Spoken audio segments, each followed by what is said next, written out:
future feels so distant. A lot of things have changed, and few have been resistant.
Counting down the days, the future feels so distant. A lot of things have changed, and few have been resistant.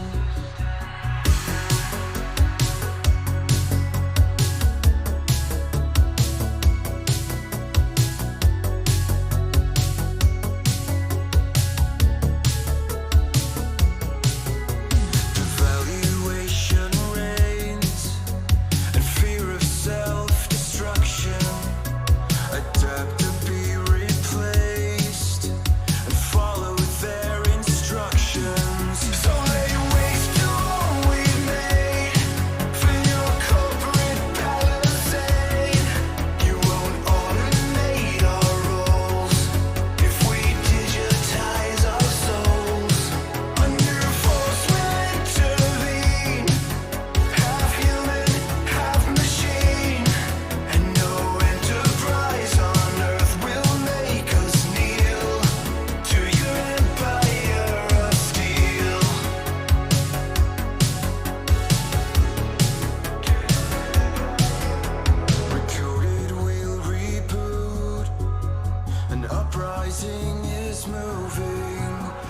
power you misused will soon be your undoing.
Counting down the days, the future feels so distant.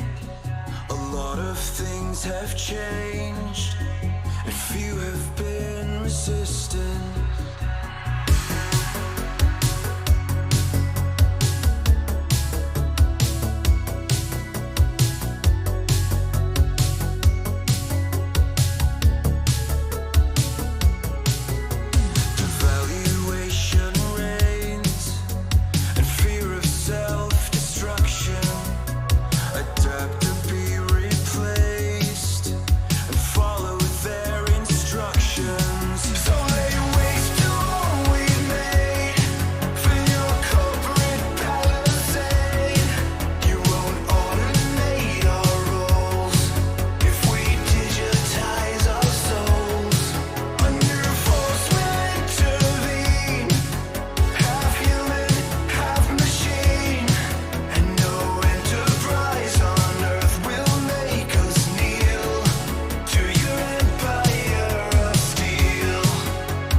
Is moving, and the power you misused will soon be.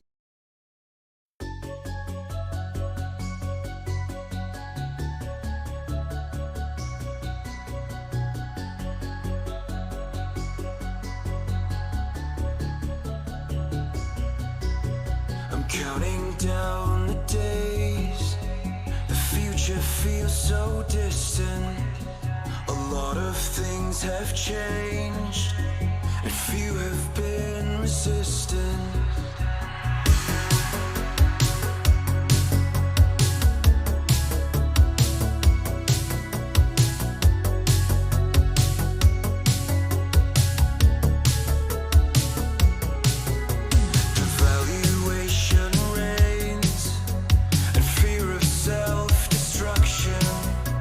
Adapt or be replaced, and follow their instructions. So lay waste to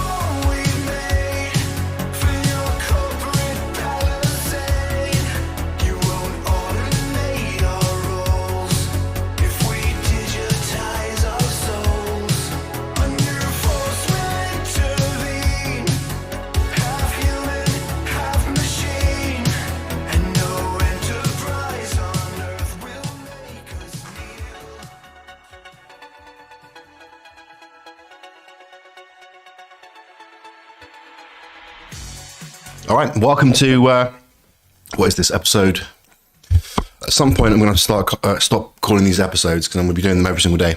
But this is technically the second one I've done. The first one was a complete disaster. So I'm counting the first one that wasn't a disaster technically as the first one. So this is the second one.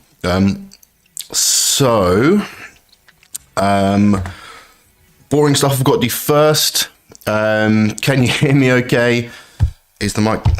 Okay, the microphone wasn't working. Obviously. Okay.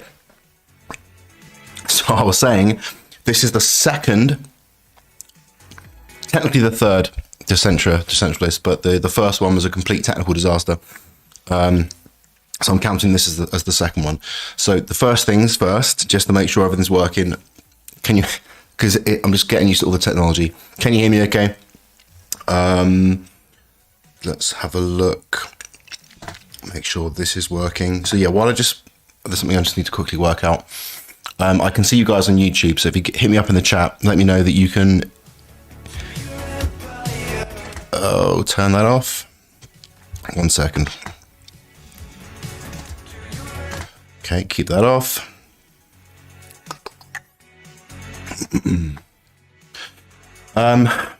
Hey Gary says happy birthday. Thank you. It was my birthday on the 15th, but thank you, Gary. Jif Jenner says you can hear me. Cool. Yeah. Hey Jew. Hey Marcus. Hey Gary. Sweet. Okay. Let me just see if I can get that working. There we go. All right. Cool. And how's the music volume when I'm not speaking?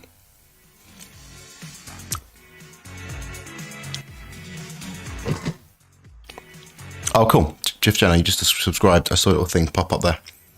That's the first time that's happened. I've been testing that. Hello, NetBroker.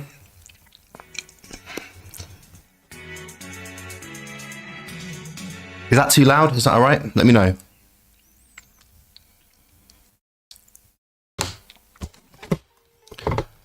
Yeah, we'll get to some stuff in a minute. Just want to make sure the technical stuff's working.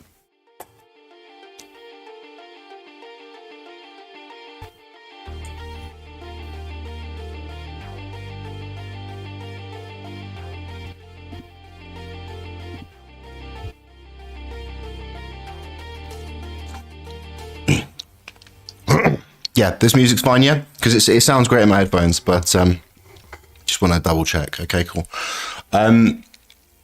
Cool, okay, we've got like a bigger show up today than we did on the second time, but the second time I streamed on a Friday night, so it makes sense we'll have some more people here today.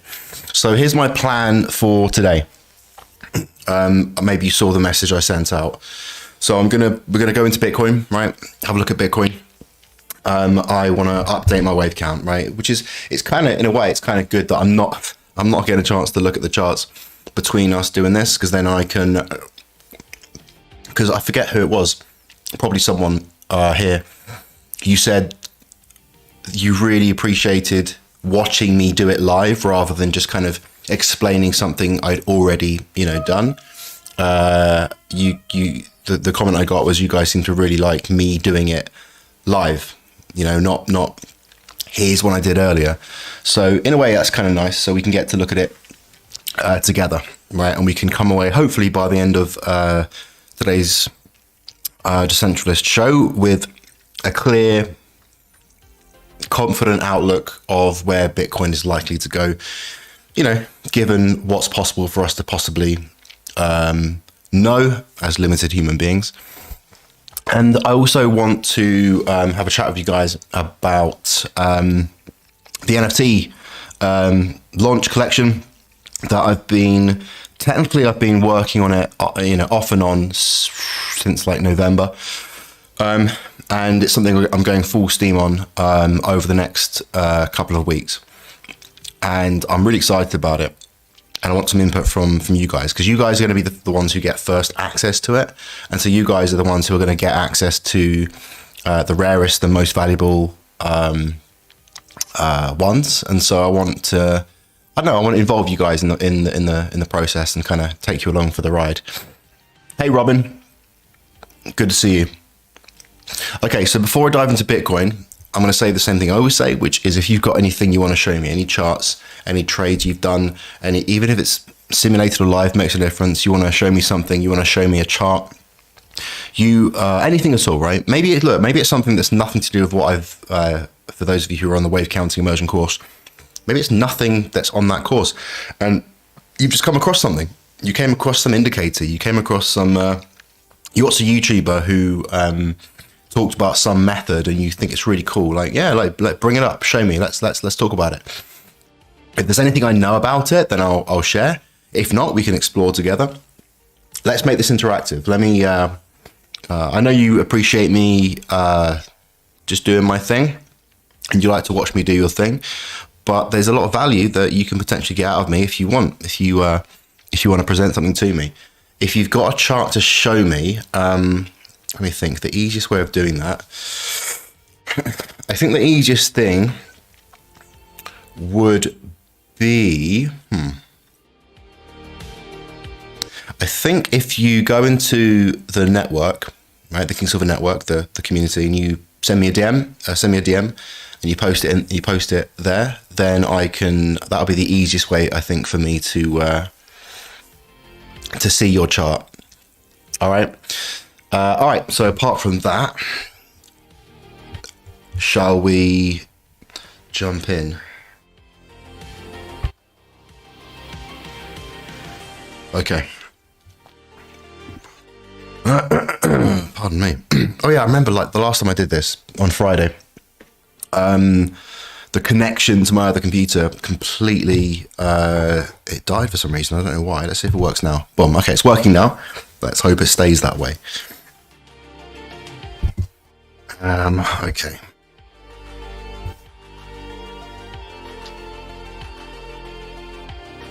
Oh, okay. Let me plug in my laptop. Actually, no, we're okay for now. I've got 29%. We're okay. Okay. Pardon me. Let's just move the microphone.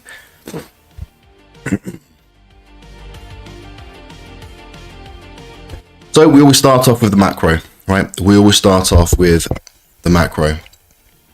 And here it looks like, remember those of you who saw me do this a while ago, right? Where I said that this looks like an ABC flat correction. And if you were here on the last live stream, you'd have seen me going on about this. But it's looking really nice. We've got like a nice 1, 2, then a 3 and a 4 and a 5. What we don't know 100% yet, whether we are seeing a 1, 2, 3, 4, 5, or we're seeing a 1, 2, and this is the third wave, and we've got like a what would end up being like a fourth wave sideways and one more push up, meaning this whole thing is still a 3. Now we can go into these waves, which we didn't get a chance to do it last time because the connection between these two computers died. So we'll have a look at that today. On the macro, this looks quite nice. 1, 2, 3, 4, 5, and the 5 has found resistance right at the beginning of the A, right? So until it really breaks past there with any strength, I'm still considering this a flat correction. And look at this, we've got some really nice divergence, not just with the volume, also got divergence in the RSI, divergence with the MACD histogram. So that's volume divergence and momentum divergence, right? There's two complementary divergences. Now, but those divergences can still happen, well, and they happen at every fractal level. Not always, but usually, unless you've got an extended fifth wave, they happen at every fractal level. So that still means that we could be seeing a wave 1, 2, and then this is still wave 3. And that would mean a sideways moving 4 and a final push up for the 5, which would give us our expanding flat correction, right? It is possible. But even so, regardless of whether we get that final push up or this is the beginning of the move down, again, assuming that this wave count is correct and this is a flat correction, regardless, both outlooks would be expecting the plunge down to these levels. Although, if we get one more push up, then this level here would be well, it would start wherever the C wave completed. So the higher this would go, the first target for that that fifth wave, this is the fifth wave here, right? It's the third wave, and that's the fourth wave. And then so the first target for the fifth wave would also slowly rise as well. Whereas right now, where is it? Right now, it's sitting at the minimal target. If that was the top right there, if that was the completion of the C wave and the completion of the fourth wave correction that we've been in since June of 2022, then that means the minimum target would be 13,650, something like that. Gorik says, good evening, Andy. I have problems with the sound. Can't hear a thing. Jif Jenner says I can hear fine. So Gorik, maybe restart your browser, check if your audio is working on other applications, but it seems to be working for everyone else. So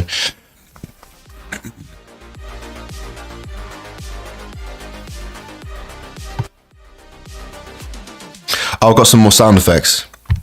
I know you guys love sound effects. You know when you listen to a live stream and they sort of overdo sound effects constantly? I'm not going to do that, but I've got some fun ones. Oh, I can't hear that. Can you hear that? Okay, I need to change my settings. 1 second.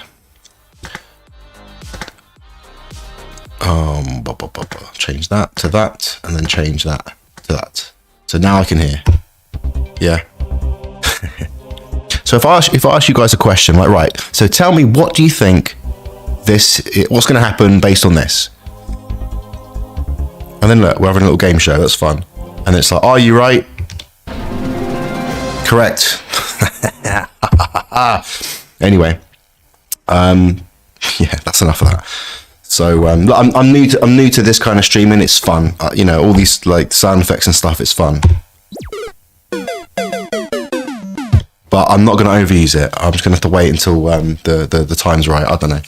But the best one I've got is, I think the best one is... No, God!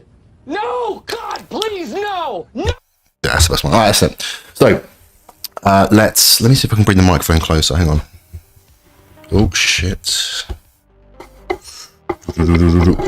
So at some point, because all my stuff is portable, right? Everything this I've got a portable screen, obviously a laptop, the smallest external mixing desk, or whatever you want to call this thing. Everything's compact. Like my lights are compact, my tripods are compact, everything's compact, and so I can't travel with one of those booms that you connect to a desk, and it kind of like the microphone sits within a string nest, right? And then you can move it. But at the moment, it's on the desk, and there's no kind of, I think what they call it, a shock absorber or something inside the mic. But now it's like any tap I do, anytime I touch the desk, you can hear it in the mic. It's not perfect, but it's the best we can do for now. Once I get settled in a proper studio and I stop traveling so much, I'll get a more stable piece of kit. Gorik says, good news, the sound repaired itself. That's because of my technical advice. You're welcome. All right. So, by the way, are there any comments about what I'm currently looking at, right? Are there any different ideas about Bitcoin, different to what I'm looking at, which looks like potentially an expanding flat correction, but right now looks like a running flat correction. But both of those ideas would still mean that either now or, you know, in a month or so, we would be expecting a big drop, right? A big drop. And this is Marcus thinks one more push up. Why though, Marcus? Why? You know, why?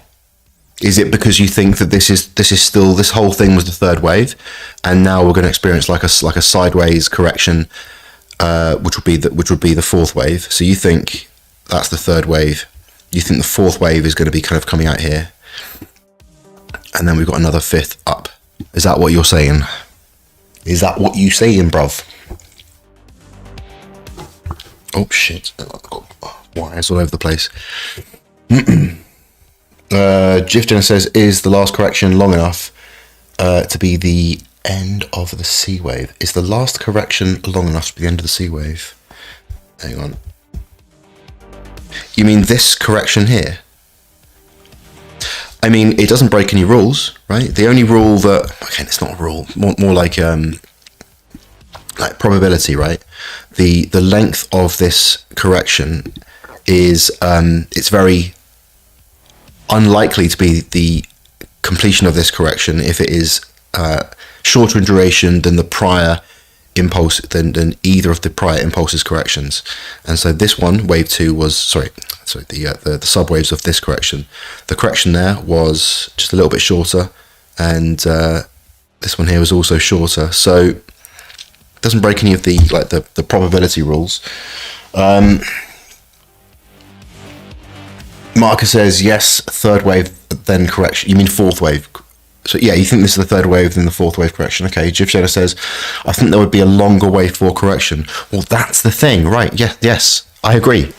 Given the law of alternation, the fact that this wave 2 was so sharp, that's the starting point for the logic chain, if you will, that made me think that even though right now, this looks like a 1, 2, 3, 4, 5. I'm counting some clean 1, 2, 3, 4, 5s. The fact that we would expect a longer wave 4 doesn't mean it's not a rule, right? The law of alternation isn't a rule like the other 3 rules of in Elliott Wave Principle. It's more about probability, and so because of that, it just sets off like okay, well, if we were to get an extended wave 4, well, what would that mean? Well, that would mean that this isn't wave 4. That's what that would mean. And it's like, okay, so if this isn't wave 4, then what could be going on around this wave? What is this wave if this wave isn't wave 4? You see how it's just like, it's like a series of like a logic flow chart kind of thing. You just follow the logic, and you just continue following the logic until you arrive at the conclusion. And the conclusion might be a different wave count. It might be 2 possibilities, and you have to test both possibilities. So I think what we can do today is let's test this out. Let's play with this. Marcus says, I think he means higher ABC correction. Higher ABC correction. Yeah, I don't know what you mean. Is that what you mean, Jiff Jenner? You mean a higher degree ABC correction? Because this correction itself is a very clean correction. I think we did go into it. Where did we go into it? Was it this one? Yeah, here we go. I'll wait for it to load. So this is a WXY. It's a pretty nice, corrective pattern. It's on its own. And then we got this, this impulse up. And so, but it wasn't very long in duration. Okay, well, first of all, let's have a look. If this is indeed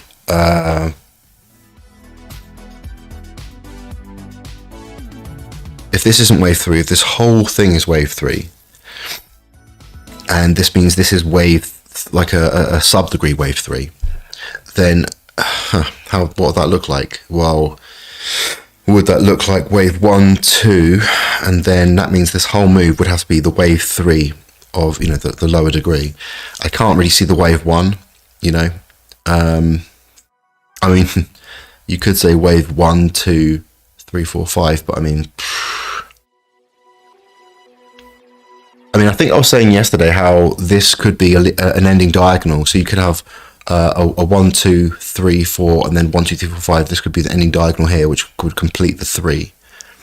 And okay, let me just look at this. If this is a retrace, a wave 4 retrace of a lower degree wave 3, then let me just check the Fibonacci. It'd be 1, 2. I suppose starting about there, I guess. And let's see what we get. And that'll be the lower degree, which would be this one here. And it does, and look at that, it does stop exactly perfectly pinpoint on the 0.382. That's interesting, isn't it? Pinpoint. Jif Jenner said, by the way, is Jif Jenner, am I pronouncing that right? Jif Jenner said, no, Andy, you got it. I was thinking there's one more push up because the wave 4 does not look long enough.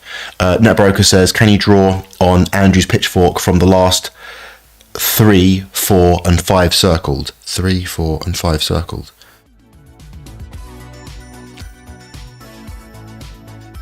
You mean a bearish pitchfork?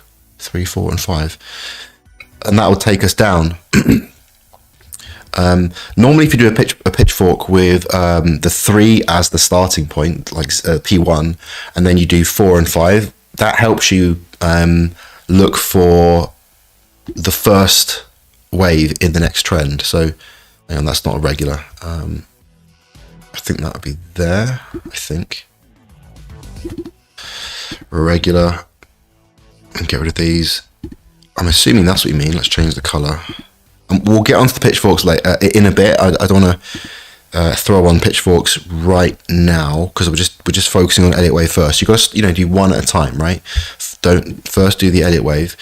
And so if we thought that was the end, although with Andrews you might want to pop it up there. And as it comes down, then yeah, we're going to be looking at this median line for the first, like for where wave 1 to come down to as a, again, probability. Yeah, but we don't know that this is the end yet, you know what I mean? So this is kind of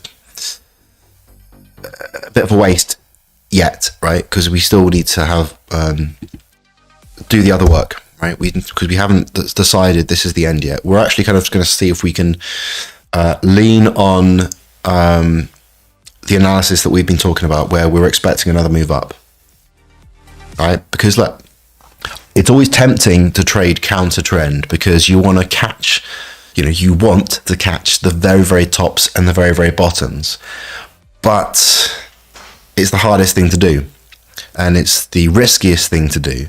The easiest and the lowest risk thing you can do is just go with the trend. And there'll be certain situations where you are able to catch the relative near tops and bottoms, but only because you've got a lot of confluence all coming together, and at the same time you still have a great place to place your stop loss, and you've got minimal risk, like epic maximum returns. And so even if you fail to pick the tops and bottoms on a good bunch, the ones that you do catch in those particular situations more than make up for the losses when you're wrong. But as a general rule, especially when you're beginning, don't try and catch tops and bottoms. Like right now, we haven't had a confirmation really that this is the top. And so if you're short, like going short now, it's maybe you've got a reason. Maybe you've got a reason and you want to show me, fine. But right now, especially in the macro, we haven't got any confirmation, right? Although saying that, this doesn't negate what I just said, but one way that pitchforks are really nice is when you do suspect that you've reached the end of the line, and you get a break in market structure, and then the price comes back, and you get a test of the upper parallel line or the lower parallel line. That can be a good entry where you'd place the stop just above here. But I'm not seeing that now because on the macro, it's not a macro thing. You want to go into bit more into the micro to get more detail, and also it's it's too high risk, it's too low, the probability is just not strong enough, because like we've just been talking about, like the price could still just carry on going up, and you're just taking stabs in the dark, and that's not effective trading, just taking stabs in the dark. Now I know some people do that, and it's part of the macro probability game. Like they can still lose quite a few, and because the what they stand to gain when they finally are right, like fine, you might have that strategy, but let's do the work first, right? Let's not try and cheat. Like you got to do the work, right? So we want more confluence, right? We want more confirmation. So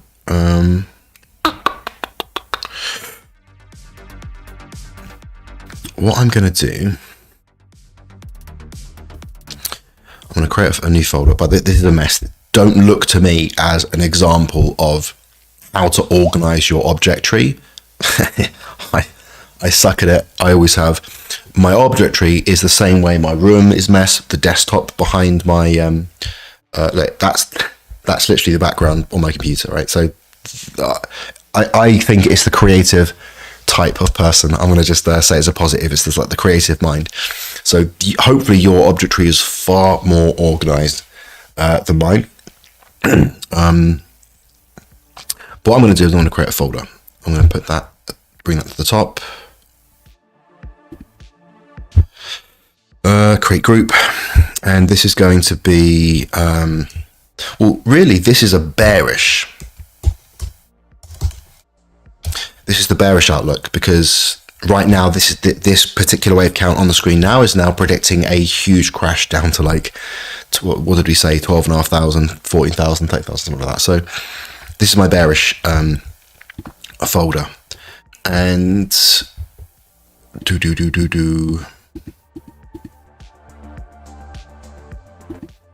yeah. Okay, that's bearish as well. Let's pop that in there. What else do we need? I think that is also part of this.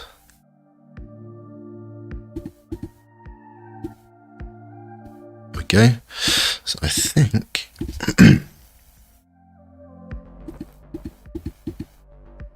yeah, I think that's it for now. Okay, and now I'm going to create a bullish folder. Well, I'll create the folder in a second. For now, let's. This is yeah, minute. Okay.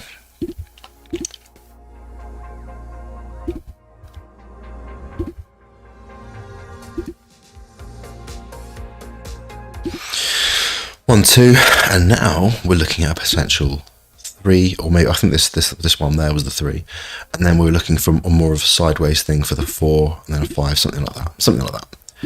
Maybe that one, and we'll go into the lower time frames to have a look at this, and that means that we'd have this over here, like that, something like that, right? And also this path is also my bearish outlook, right?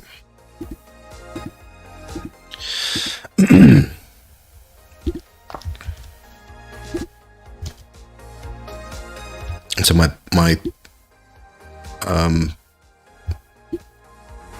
bullish outlook, at least in the relative short term, would mean something, I suppose something like that, and then then we'd get like a head and shoulders pattern, probably something like that. Yeah, something like that. Oops. Yeah, right into the energy point right there. Okay, something like that. So we'll just perfect, make a group, and this is the bullish, just the short-term bullish, right?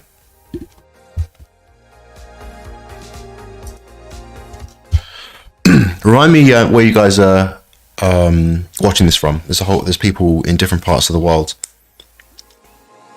We've got some UK, there's I think a few dotted in Europe. I don't think we've got any Australians and New Zealand people here. We've got any Americans here? Any Canadians?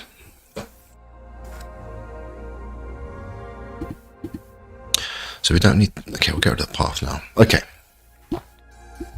Now what's interesting about this, if you remember, this 3.236 is from the prophecy extension. You can see these points here, right, from there. And so this move upwards has taken us into this final area. Oh, look at that. It's taken us into this final area. If you remember the prophecy extension, it has these layers, right? Oh shit! In fact, I'll do it again from here, right? So the prophecy extension starts at the end of 1, and it shows us the kind of 3 zones for where we could expect the third wave to go to, and it just blasted through this first section, so that's no problem. And it failed to reach this section, and then blasted all the way through it, and failed to stopped kind of down here. And so this newer hypothesis that we are expecting another move up, this has now come into this this final zone, right? And it's actually it looks like it's hit that 3.382 exactly. So I'm just going to zoom in to see if that's true. Yeah, look at that. Look at that. It's like surgical. Okay. Interesting. Very cool.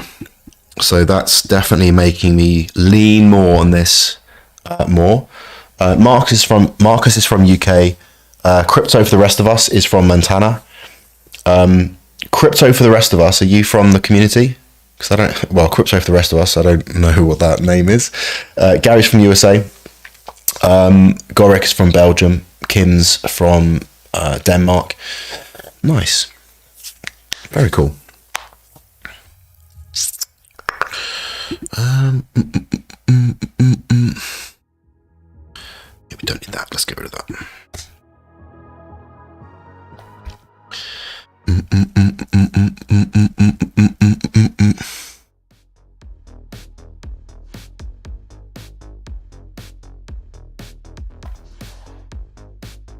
Okay, so that would then mean that we have wave 1, 2, I'll change the degrees in a second, 3, 4, and I'll pop that up there as the 5, and that'll be the subminuet. So subminuet. Minuet even. There.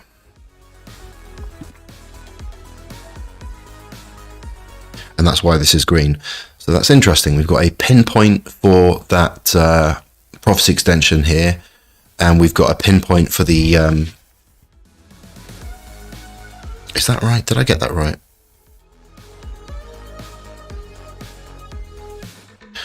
No, I didn't get that right. That would be there. So it's not, so we haven't got a pinpoint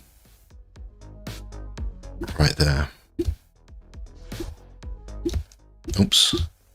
But it's very close. Crypto for the rest of us says, yes, J Scott, but not very active yet. Okay, man. I'm gonna just call you, well, just Crypto, because otherwise it's a very long name, Crypto. And I'll forget J Scott because I'm shit at remembering stuff. Cool. All right. Now I can't see the first wave in there, but I mean it's there somewhere. And then we've got, look at the volume, right? The third wave. That's interesting. The third wave. The volume is right on the third wave of the third wave of the third wave. Interesting. Okay, and so I'm actually liking this. The peak in the volume is so. How cool is this, right? The absolute peak in the volume is. Look at this. Look at the exact bar. I'm going to go down. It's this bar here, right? Which would be the third wave of the third wave of the third wave of the third wave. Remember when I taught that, right? What was that? What module was that? Like 6 or 7? It's pretty cool, right? That's the missionaries, and it's fractal. It goes all the way down.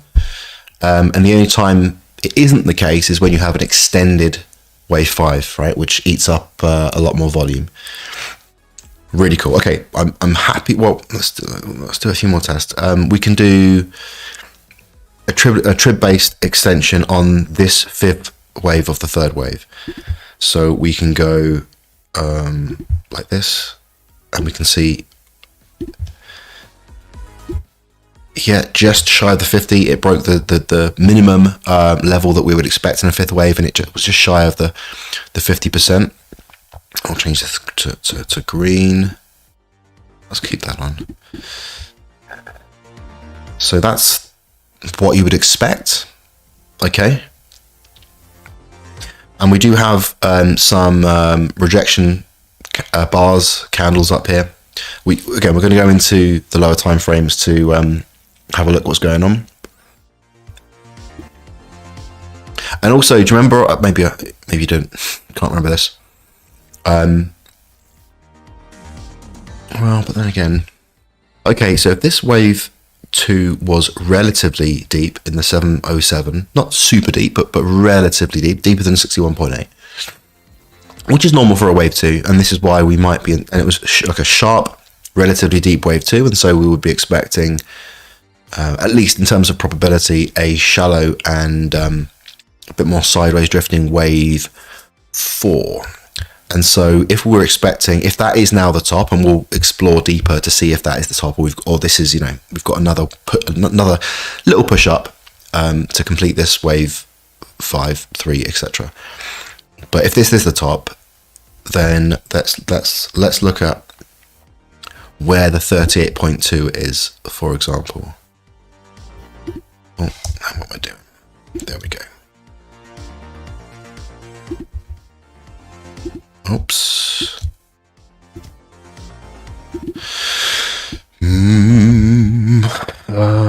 Wave 3, we retrace.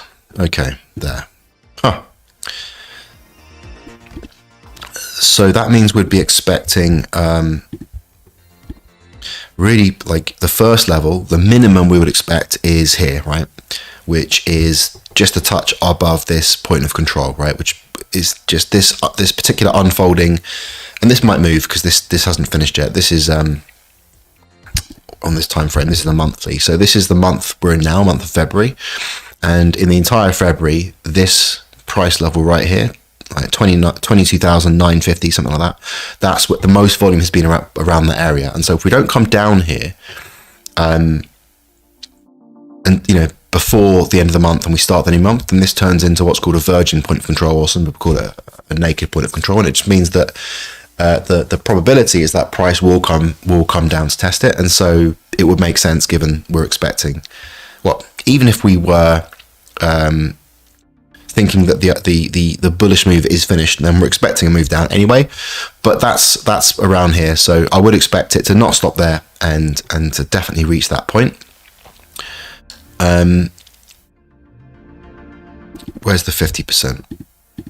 Yeah, the 50% is down here. And also, look, this is a live virgin point of control.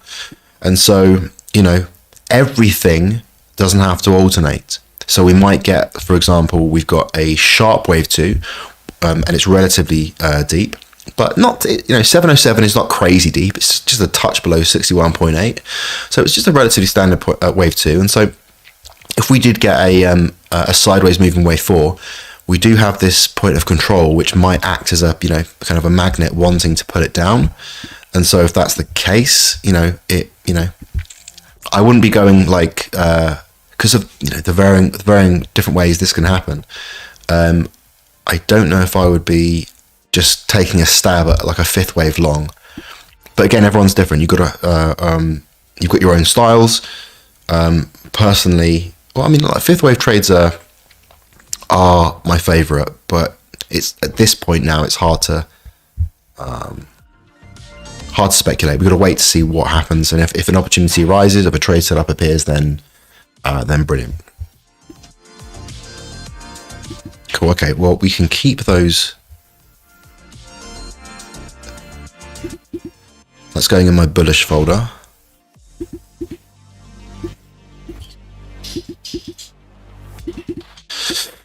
Okay, that's going in my bullish folder.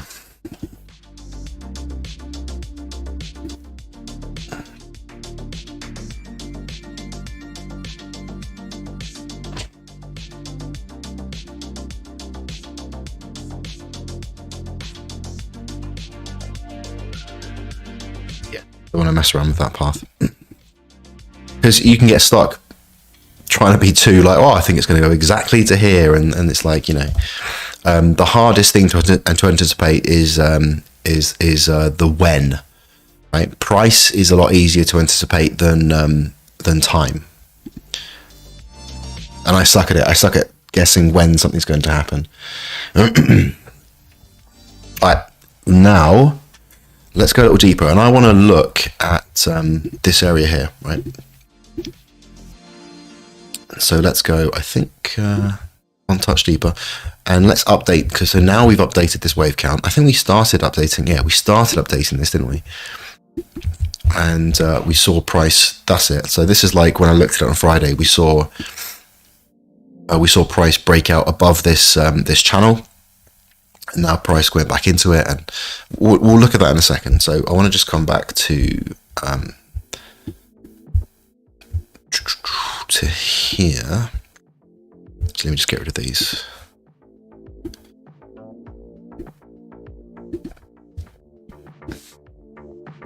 What's this group? Oh god. I'll call that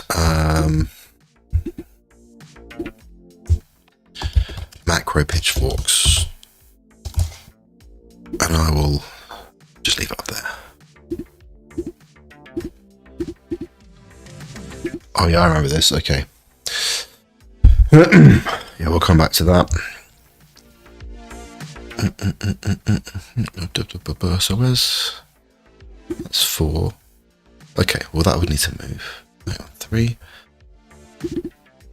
That's the minute. Okay, that would mean the 4 was what we're thinking. Are you going to come out here? And then that would be the final 5th. Okay. So if that's the minute, and that's the minuet.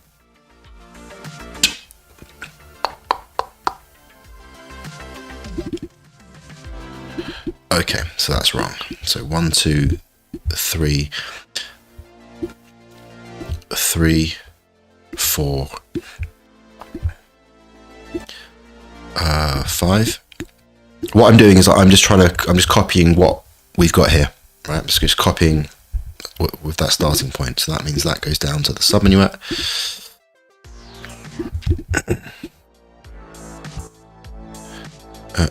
That goes down to the subminuet as well, and then that goes down to the micro.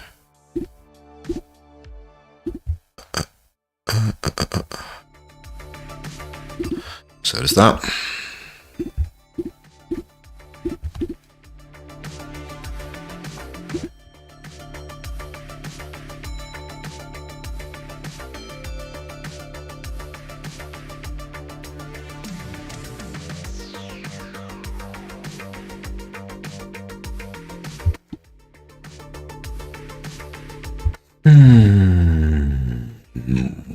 What? Okay, and that would be there.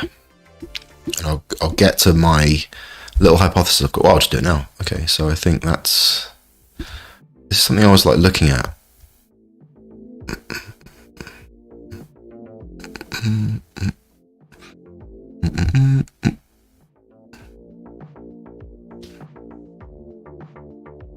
Yeah, there. There.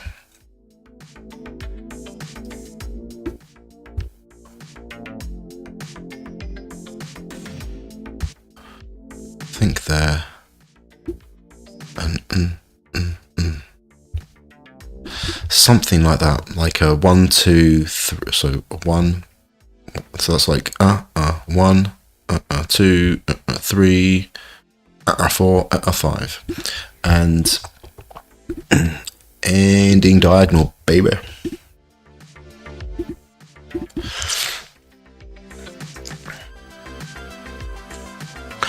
I like it.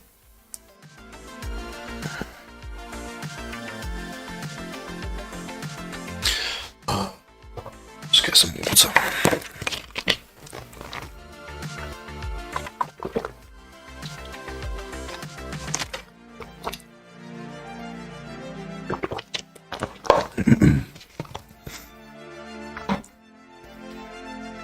Because before, I was, if you like look at this, right, I was trying to work out this as a correction, and then this little move here being an impulse.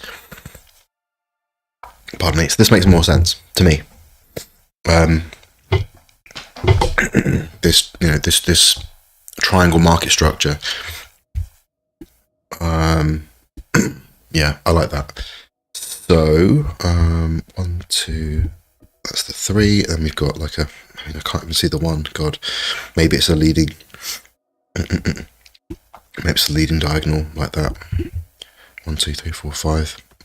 Yeah, that's probably what's going on. I think that's why I drew that.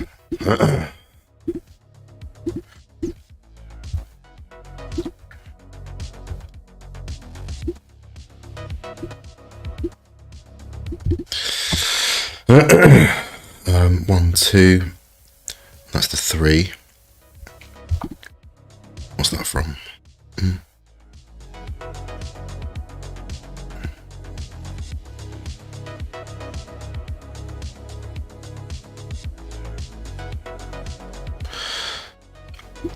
So if that's now going to there, that's the wave 2. 2. If that's wave 3, then yeah, it's a very, very shallow wave 4.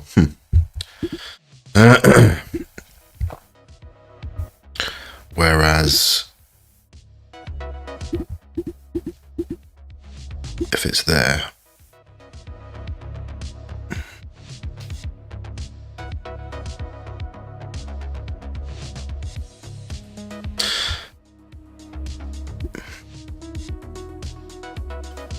because again, this might be another ending diagonal within the 3 there, right? Because I'm seeing this kind of upwards moving triangle pattern. So it could be like a 1, 2, 3, 4, 5, and this could be like an expanding flat correction. In which case we've got, oops, shit. We've got, I mean, yeah, that makes sense. That makes sense to me. So that's the 3. Where's the... What? Oh, okay. Yeah. That means that's there. And that's the A.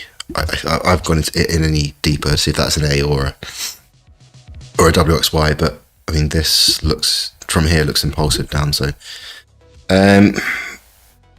although that would be a lower degree. This would be micro. Oh, 10% battery. Time to stick the power in. Give me a second. Oh, this gives me a chance to test out my Be Right Back screen. Right, let me just plug myself in.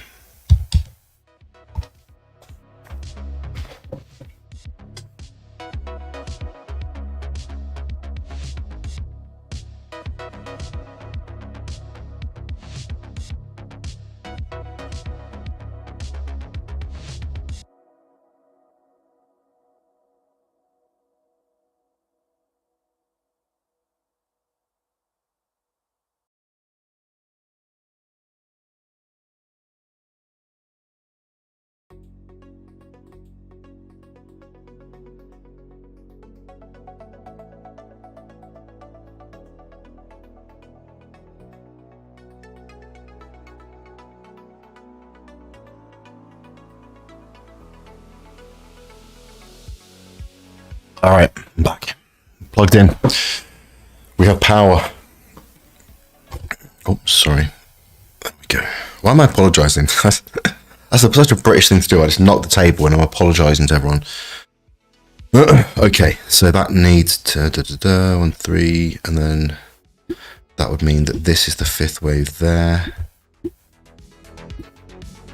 And then that's the 3rd wave there. And then that's the 4th wave right there. Very sharp 4th wave. 2. Okay, I'm happy with that for now. Okay. That's not really helping us now, is it? We can just put that on mute. That's also not really helping us too much. For now, let's just clean things up just a little bit. And also that.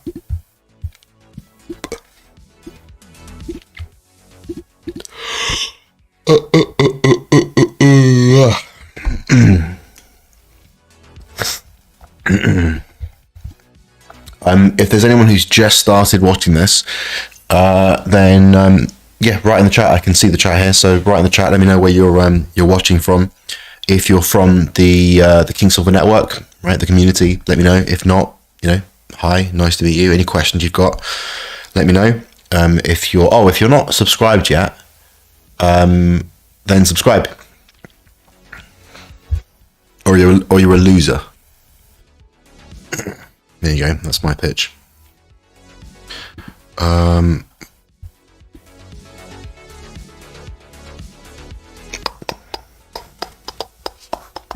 What's that for? Oh, that's the prophecy extension. Okay, yeah. So, like I mentioned before, now we've come into the 3.382. So we can right there. Beautiful. And let's tidy it up. So I drag this across, and then I get the node, and it kind of it shortens the measurement, so it's just cleans it up a little bit. And what's that from?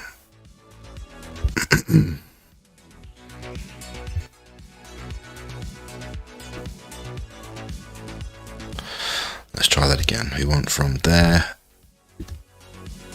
to there, and if this is the fourth wave, let's make it a bit bigger. Then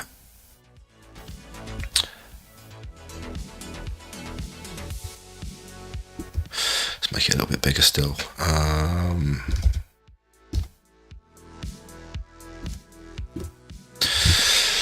So if this is wave 1, wait, what's wave 2? What's wave 2 doing? Is that? I suppose that would be wave 2. Okay, we'll have to go in a bit deeper into this. Yeah, we'll have to go into the lower time frames. This is the 4 hour. We'll go into the 30 minute. Hey Shirley, good to see you. Shirley's from the UK.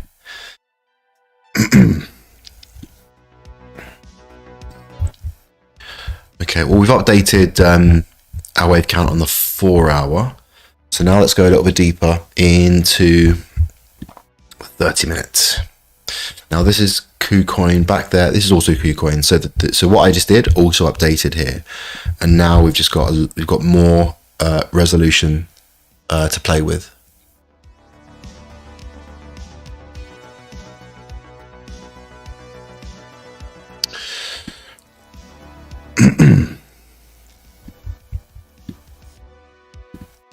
Oh yeah, so I remember why I set this as the beginning of wave 1, because this just didn't make sense. If this was wave 1, this is kind of corrective, and then we've got like a pull down here, so this is wave 1, and then wave 3, 4, 5, well, but then the 4 comes right up to the 1. It doesn't look like it crosses it. But man, that's messy.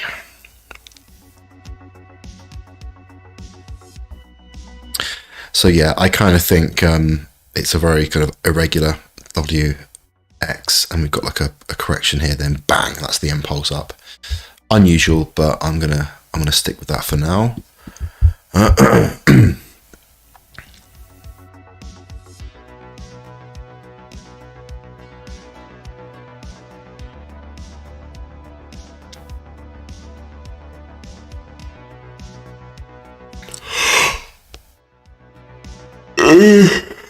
But then again, right, let's just do a channel here, just for shits and giggles.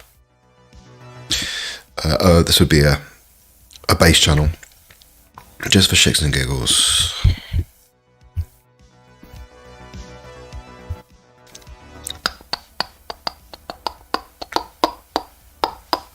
Let's turn this into a modified shift and look if we get any interesting geometry.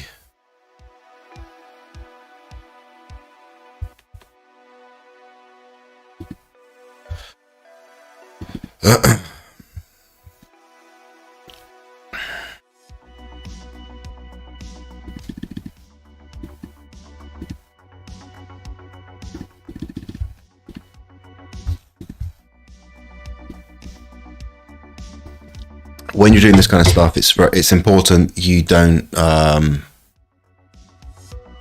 look for patterns in clouds, right? If I just do this,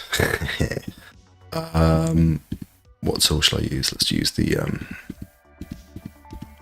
brush. Yeah, if I just did this, right, we can say, oh look, you see how we've got some, see that, it's like resistance just there, see that? And also kind of all the way down, right? Look at that resistance. This is the squiggle method, right? And look how this loop perfectly catches, acts as perfect support for here. And we can see also here, right? Some perfect support. You get the idea, right? You know, if you do enough intersecting lines, look, we can see like resistance there. You get the idea? So you got to be careful not to project onto analysis stuff that isn't really, you know, it's not really, price isn't really responding to it. It's just, you're just seeing stuff, you know? So you got to be just aware that that's a possibility. So yeah, like prices, you know, has it reached this point here? Am I seeing it respecting geometry? I mean,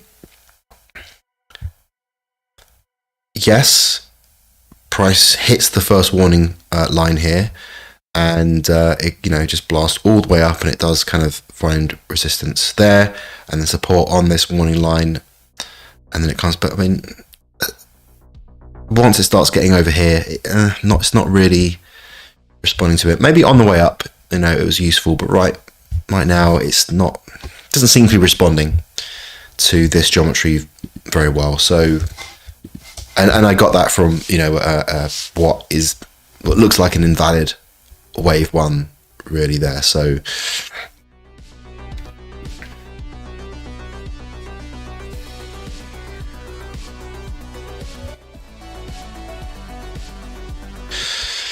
now let's look at this. So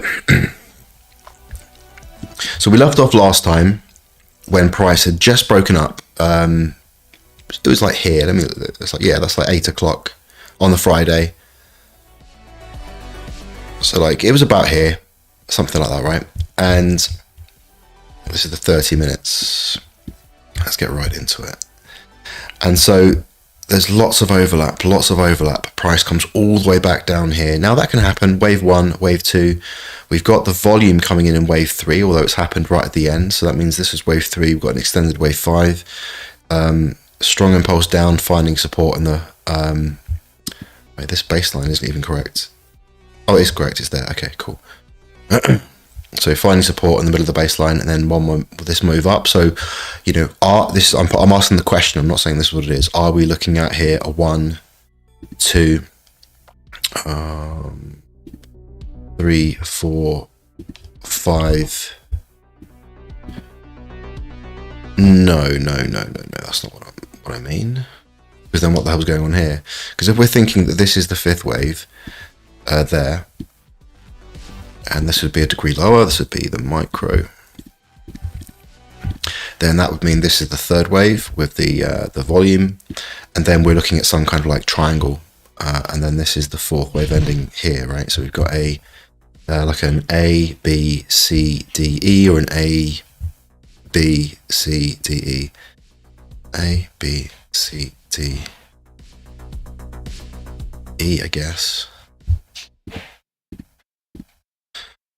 A, B, C, D. I mean, it's kind of weird. A. Yeah, I'm not sure about that.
what's troubling me is so this is meant to be our wave 3, okay, and there's lots of overlap, lots of choppiness going on in wave 3. Now, what's the characteristics of wave 3, right? These are meant to be our missionaries, and there's a lot of look at this, impulse, and there's lots of choppiness going on here, lots of overlap, right? And if we dare to go down into the 5-minute chart, we're going deep now. I should have a sound effect for going deep, right? Okay, this is my sound effect for going deep.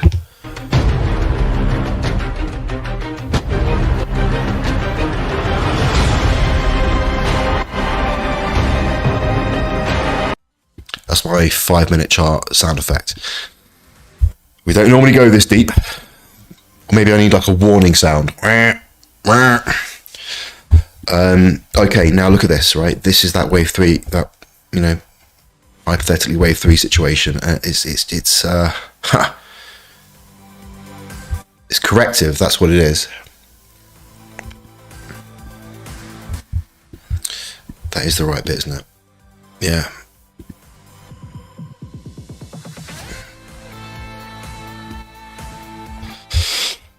I mean, that's corrective, but that could be a leading diagonal, fine. Ish. That's a bit messed up.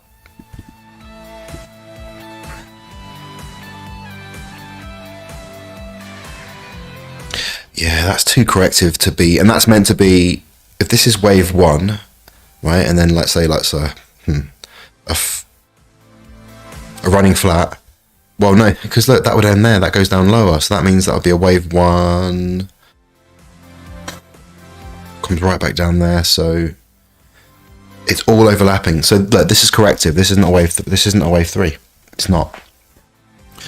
It's like, okay, so now you follow the logic. So okay, this doesn't look like a wave 3. Okay, if this isn't a wave 3, what does that potentially mean? What could it be? Okay. Well, if that's meant to be wave 3, and it looks like that's not what we're seeing, well, then this isn't wave. Well, in fact, this isn't even an impulse. It's like, okay, if that isn't an impulse, then it must be corrective. If it's corrective, what the hell could that mean? And here's what I think it means. I think this isn't the wave 4, because also look at this. This looks impulsive. This looks like a wave 1, 2. And a 3, 4, and then an extended 5th wave. Let me just show what I mean. So what I think we're looking at micro. I'm going to go a degree lower, and you'll see why in a second. So wave 1, 2, 3, 4. And I'll do that in a second. 5. Is that micro? Yeah, we're going to go one more down to the sub micro, and you'll see why in a second. Because wave 4 is corrective, right? Wave 4 isn't an impulse. But let's just examine this impulse first. If you remember how to do this, first we're going to do our base channel. So wave 3 just pops its head above it slightly. So not really a perfect impulsive structure. Why is my chart looking brown? Is that because my display's put on a... where is it? Yeah, it's put on that setting. Let's turn that off. There we go.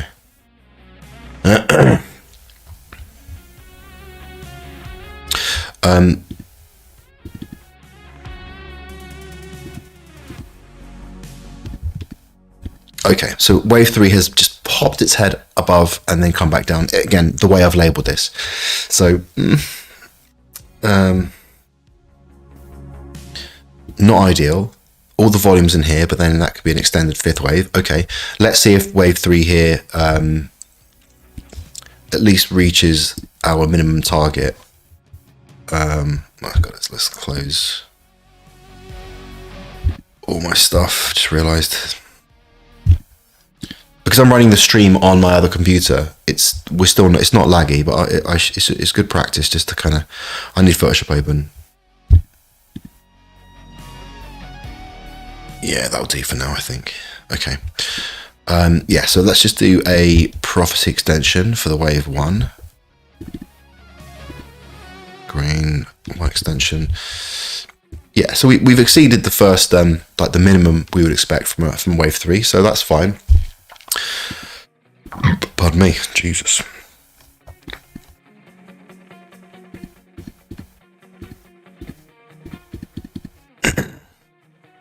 Let's see if this is a wave 4 retrace, let's see what we get as a wave 4 retrace for that.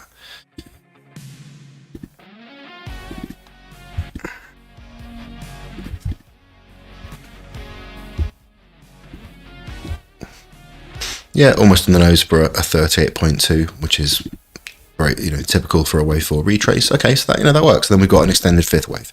So I'm happy with that. And yeah, an extended 5th wave. and then we're saying that's wave 4. No, it can't be wave 4. So because this upward movement looks corrective to me, right? Then I'm saying that's not wave 4. This is wave A, and it looks like we've got a flat correction. This means this move upwards would be corrective. No, not well. If this is a flat correction, then we'd be expecting this to be corrective as well. So it hasn't quite reached it, but it's close enough where we would call this a flat correction. So, but the fact is, this looks impulsive. A.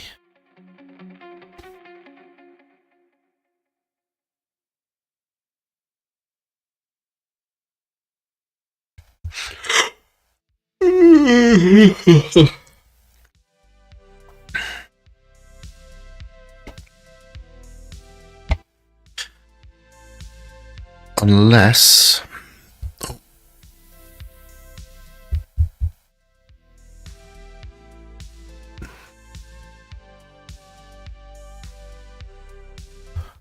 what is going on with that bar?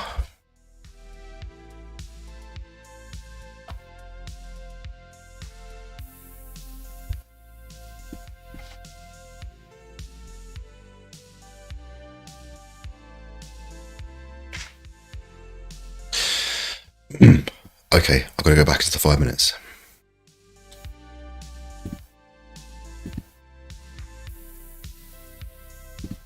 Yeah, we've got to find out what's going on with this. Okay, I thought so. This big move down. Right there.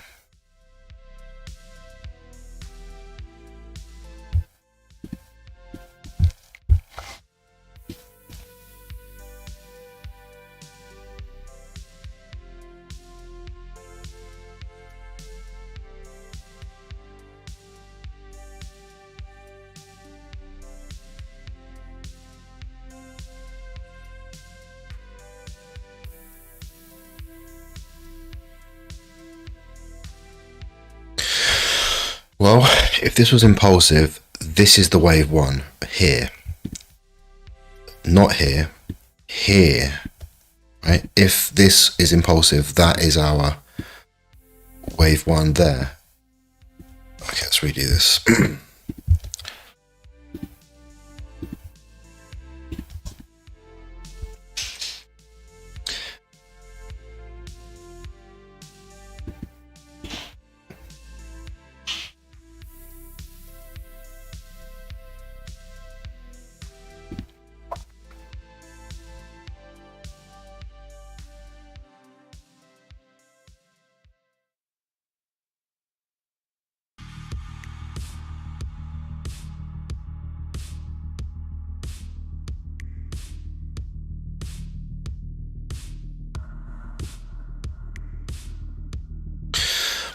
Okay, so I've got another hypothesis. Just realised I'm slouching back so we can see my head popping out the top like this.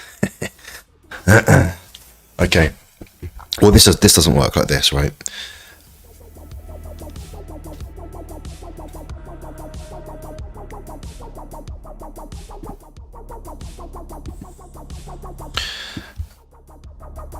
So now I'm doing this. So I've got a wave 1, 2, 3, 4, 5 there.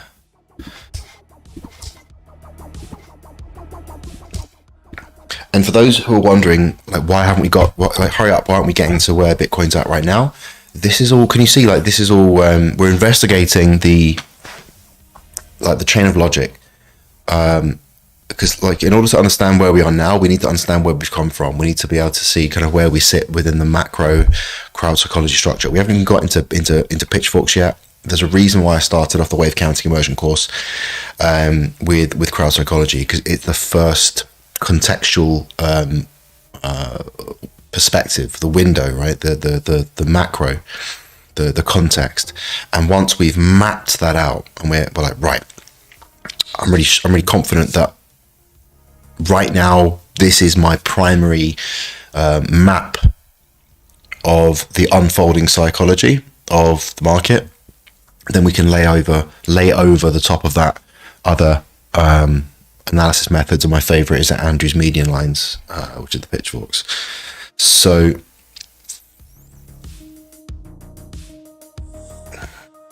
I'm going to try something.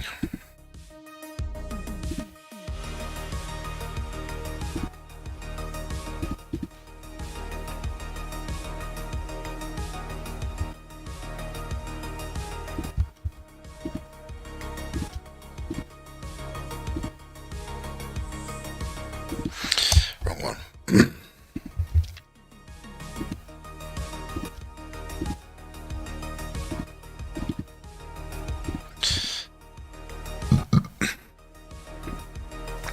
This looks impulsive, strong, correction, and this looks impulsive.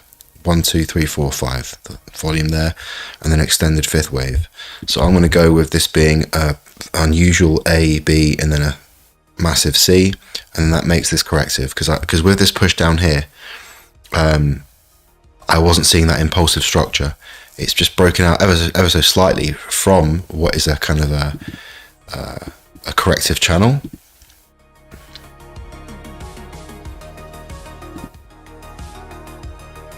Oops.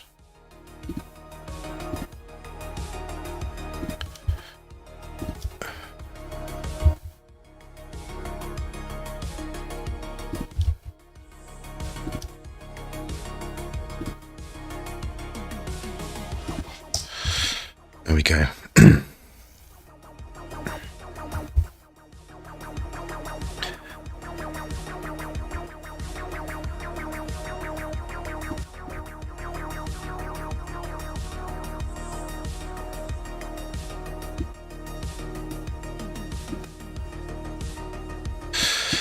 And that would mean that we do have another push up to go. That's what that means. That would mean that this is a flat correction, right? We've got the correction down, 3, 4. So that would be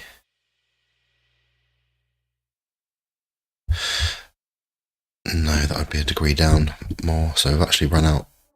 Oh, that's it. There we go. There. Oops. There.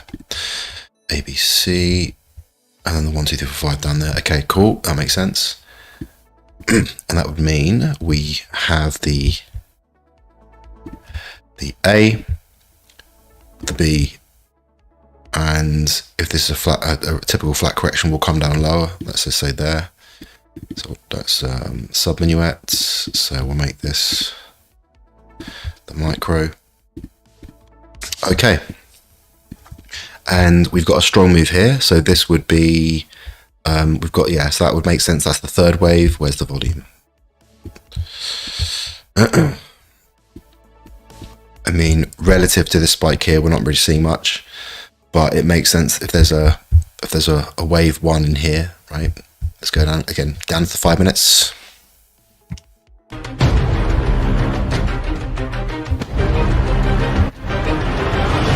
So, okay, so let's say wave 1, 2, 3, 4, 4, 3, 4, 5, 3. There's the volume. There's the volume.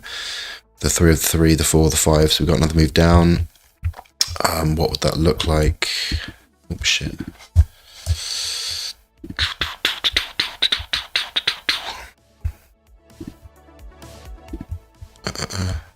What's that back there? don't know what degree that is.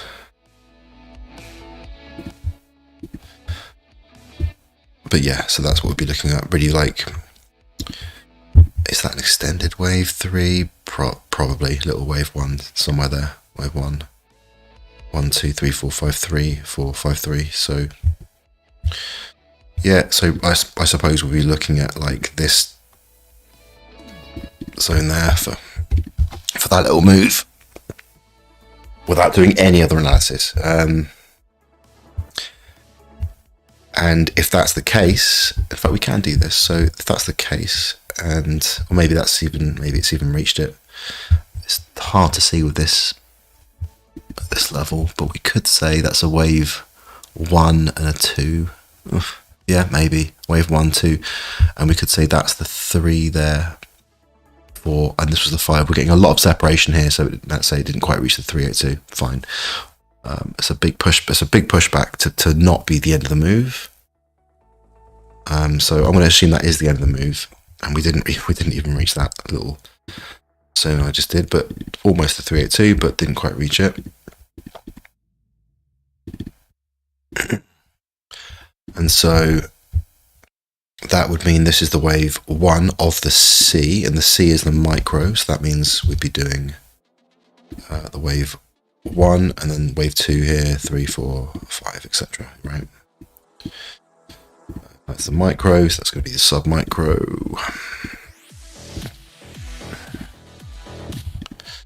Oh, that should be this colour.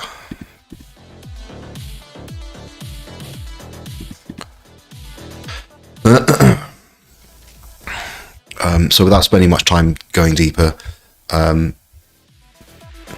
B, so this would be a W,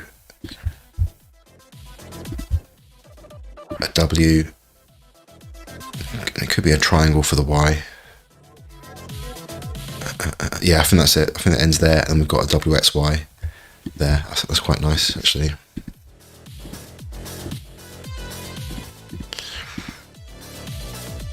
Yeah, A, B, C, D, E. That's a nice kind of nice. Well,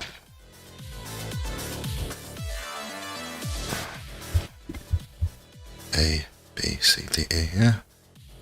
A, B, C, D, E. A, B. That means the E overshot a lot. If that's the case, well, that'll do for now. A, B, C, D. WXY. WXY and the Y. Oh shit. Alright, so soon I'm gonna be updating you guys with this NFT thing. I want to get your input. Do any of you guys own any NFTs? Do any of you guys interested in NFTs? Do you know anything about NFTs? Write in the chat now. Let me know.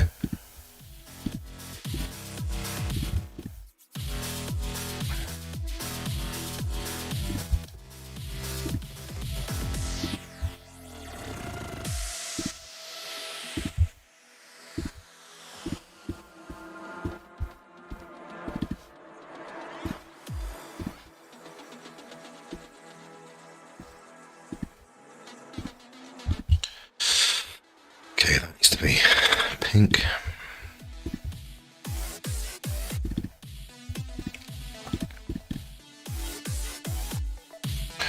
Marcus says, I know nothing. I know nothing. You know nothing, Jon Snow.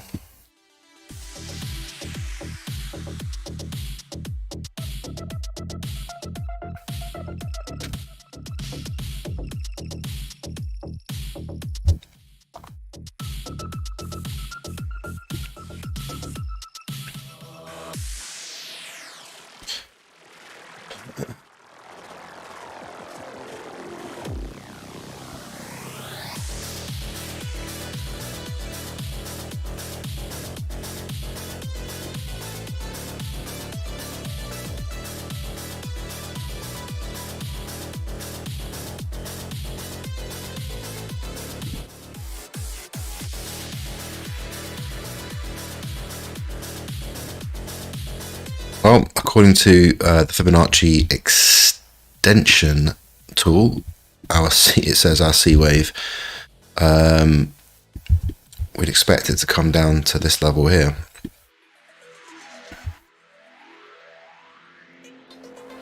Where would 100% be? Yeah, way up there.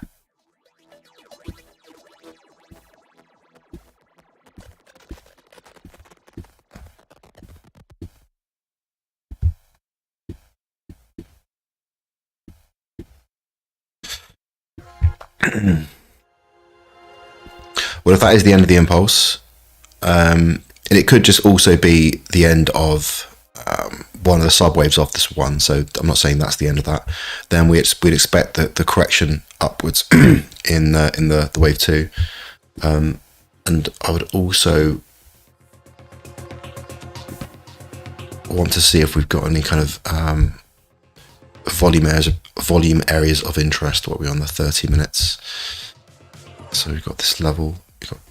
Yeah, sort of see how like Thursday the point of control was here. Thursday the point of control is down there. Saturday the point of control was right here. Today the point of control is here. So we've got this area here. Right, it's like a zone of volume interest right there.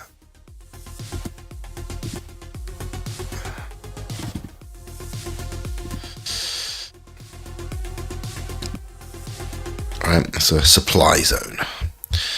And so, I mean, that wouldn't even, what's that? That's not even a 50% retrace from here. So just, it's an interesting zone to look at. Netbroker says, yes, have 5 NFTs from CoinMarketCap. What are they, if you don't mind me sharing? What NFTs are they? Because CoinMarketCap do CoinMarketCap have their own NFTs? Because CoinMarketCap I just thought was just an aggregator of information. I didn't realise they had their own NFTs.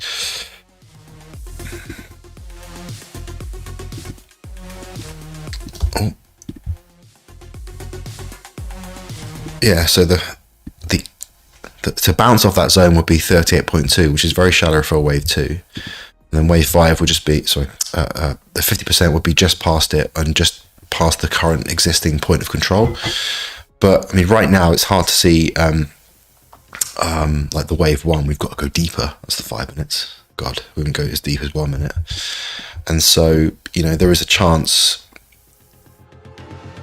that this is still, that was wave 3. Because this isn't looking clean. I can't put Kennedy's base. I can't do a base channel, you know, on this. I'm not seeing like a clean impulse structure in the wave 1, 3, 5, etc. here. So we've got to kind of watch this one. And again, I'm not even using Andrew's median lines yet. We're just sticking with clean Elliott for now.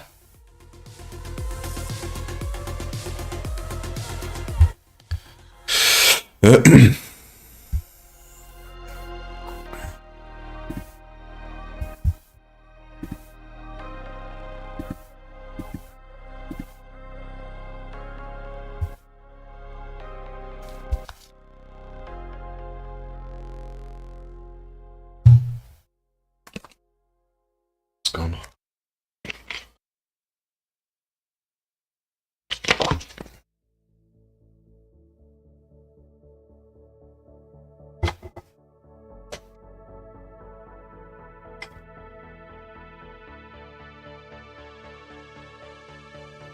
Okay, there we go. Let's change that to weekly. No. Let's change that to monthly, actually. For it to load.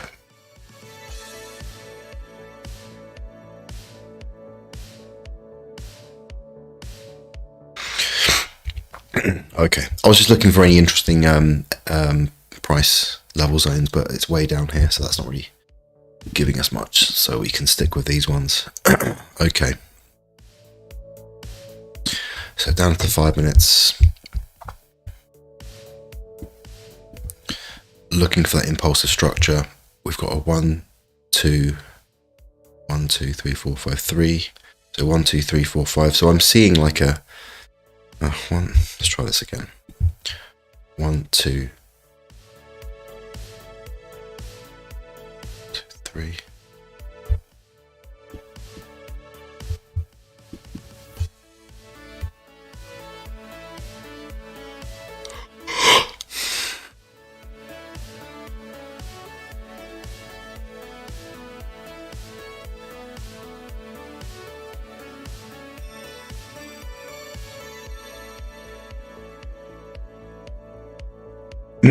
Netbroker says, bureaucrat giraffe, 2 times Shibu Inu, times 1 Sir Ulich von Smoking Jacket. Yeah, I don't know what these are, unfortunately. I think I've heard of bureaucrat. 1 G. Raf, the Caped Commissar. So what are the collections? I know Shibu Inu is a coin, but they do NFTs as well.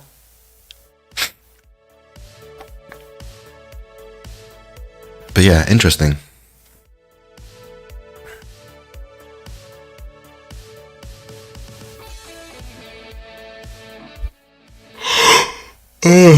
Oh man.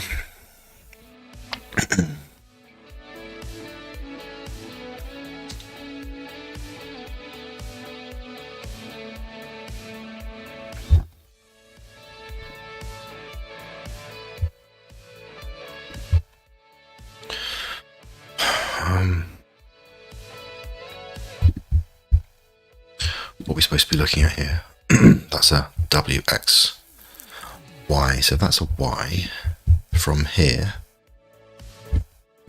If that's a Y. Okay.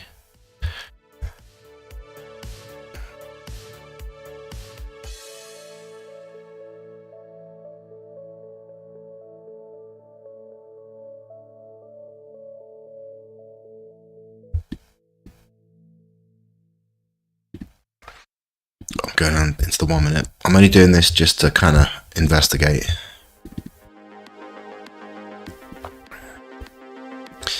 Just to investigate. But we're in deep. This is the 1 minute. This is scalping territory. Netbroker says diamond rewards earned on CoinMarketCap and then purchasing these NFTs with the diamond rewards earned. Oh, okay. I know nothing about that. And are these NFTs by CoinMarketCap? So these are CoinMarketCap minted NFTs, or are they NFTs that are produced by other projects like Shibu Inu, like in collaboration with CoinMarketCap?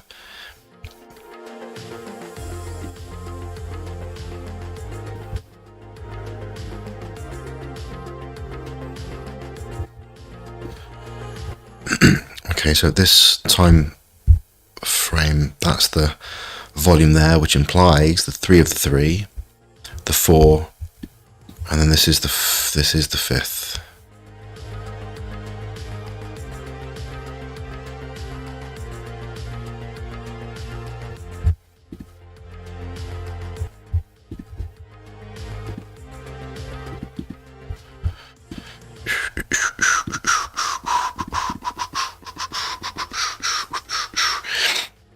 Engine Dapper Monkey Collection, Dapper Giraffe Collection.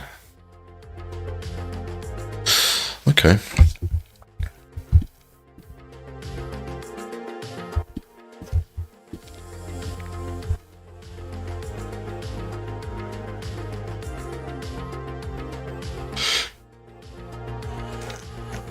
Okay, so for now, I'm going to say, and we're down in the 1 minute now.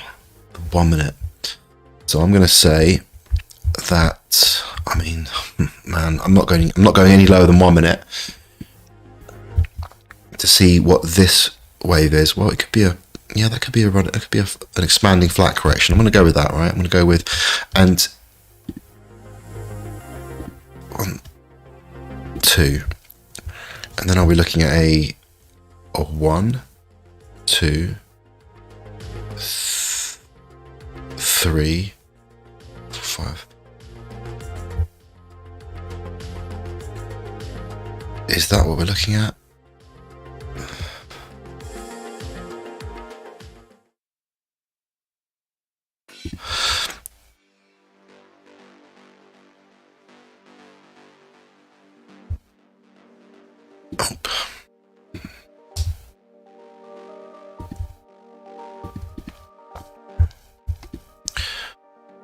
One, two, oops, 1, 2, 3, 4, 3, 4. We've definitely run out of degrees for us to play with, so I don't know what I would do that. But if that is the case, what retrace would that be? It's a wave 3. It would be, yeah, it wouldn't be a 38.2. It's past a 236. And where would it have to be a 38? Yeah, nowhere. Yeah, that doesn't. So the Fibonacci's don't really help us there. Just a super shallow wave 4. But if that is the wave 2 here, then what retrace have we got? We've got an extended wave 3 if that's the case.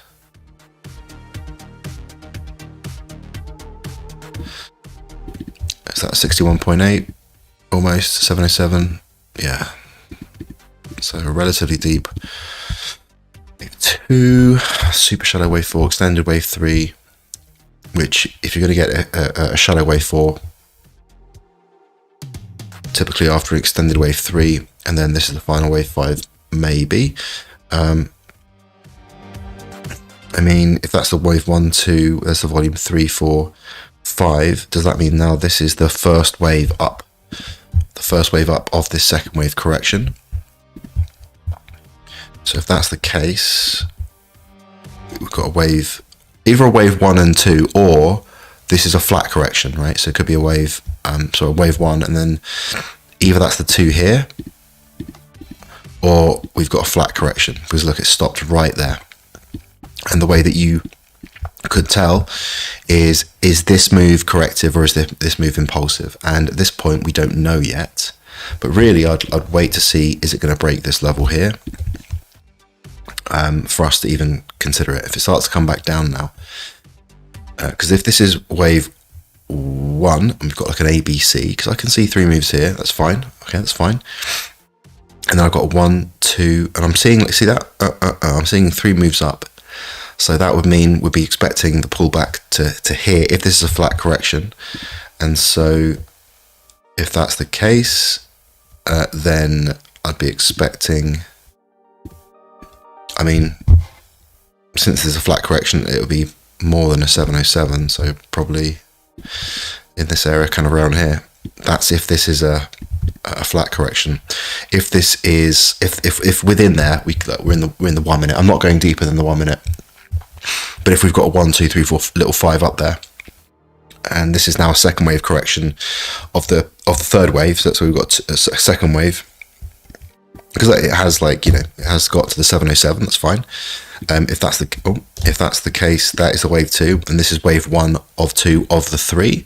Then we would expect it to pull back to. But then at 1, 2, if this is the wave 3, because I can just see 3 waves here, so that means this would be a little correction, and we would get another push up. So if we get another push up past this purple line I've drawn, then I think then that this was the correction, right? This was the correction, and this is the first wave of wave 3. That again, this is not me saying this is what's happening. I don't know. I'm just responding to the way the wave act, the price action as I see it. We haven't broken this market structure. We haven't broken this market structure, and that's the market structure we want to see broken in order to think about a trend change.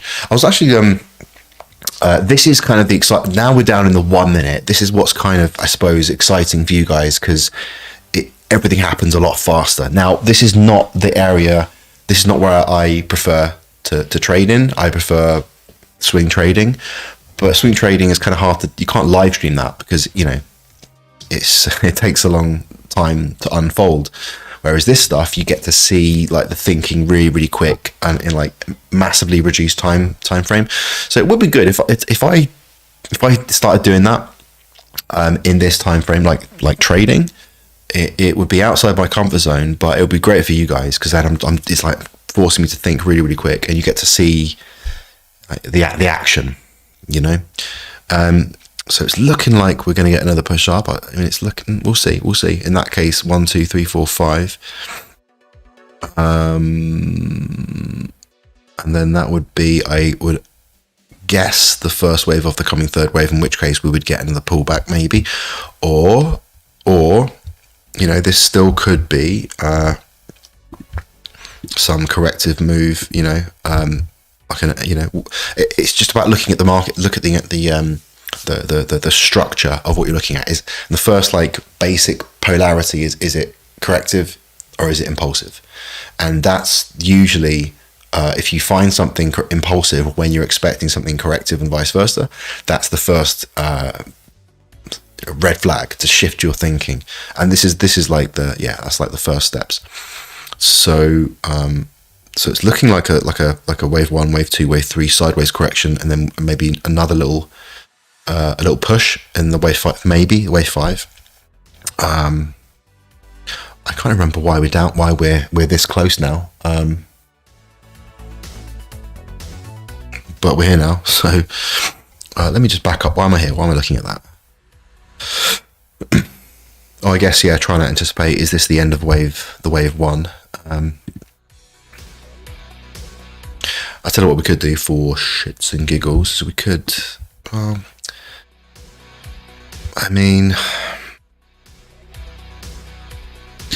we haven't really broken any market structure with this move upwards. This is the next market structure. We haven't broken any market structure. So I think it'd be too soon to be using a pitchfork. Same here. Hang on, is that the same one? Yeah, it's like a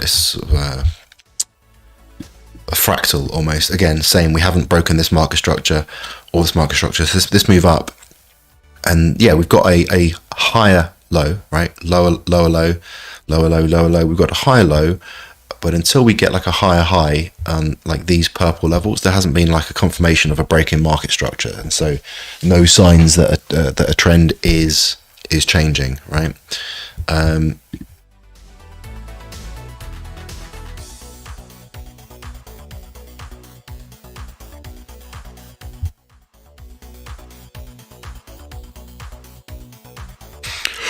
Okay, so I'm not going to go on and do this for too much longer because I get tired. I get tired just looking at charts for too long, and then I want to talk about these NFTs. So I suppose we've done what we set out to do, right? We took a look at Bitcoin and we changed the wave count, right? We changed it to that this is just the third wave. Now, it's just obviously a hypothesis, but I'm going to say this is my primary now, just because I just feel like this makes more sense. But we will find out if this is wave A, wave B, and we're expecting a wave C down, a wave C, an impulsive wave C down.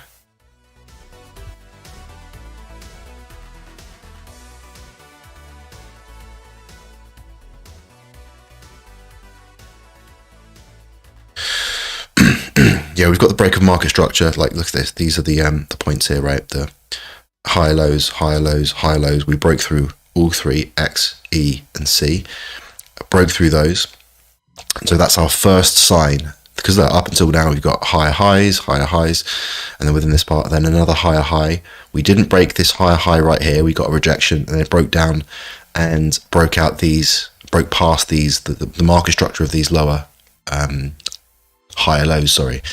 So it's the first sign that there might be a shift in trend coming, and this wave count has us as an A, B, and an impulsive structure down in the C wave. And so if we were to try and trade that, to catch that in a trade, then we want to see a pullback into a wave 2 corrective structure, and we'd be looking for that wave 2 structure. We can see there's this volume zone I told you in here, and And we've also got the these see this line here and this line here, and these are the value. It's sort of within that is the value areas, and so these are also points of interest where there's also you can see where there's a second spike here of volume there, and there's a second spike of volume here.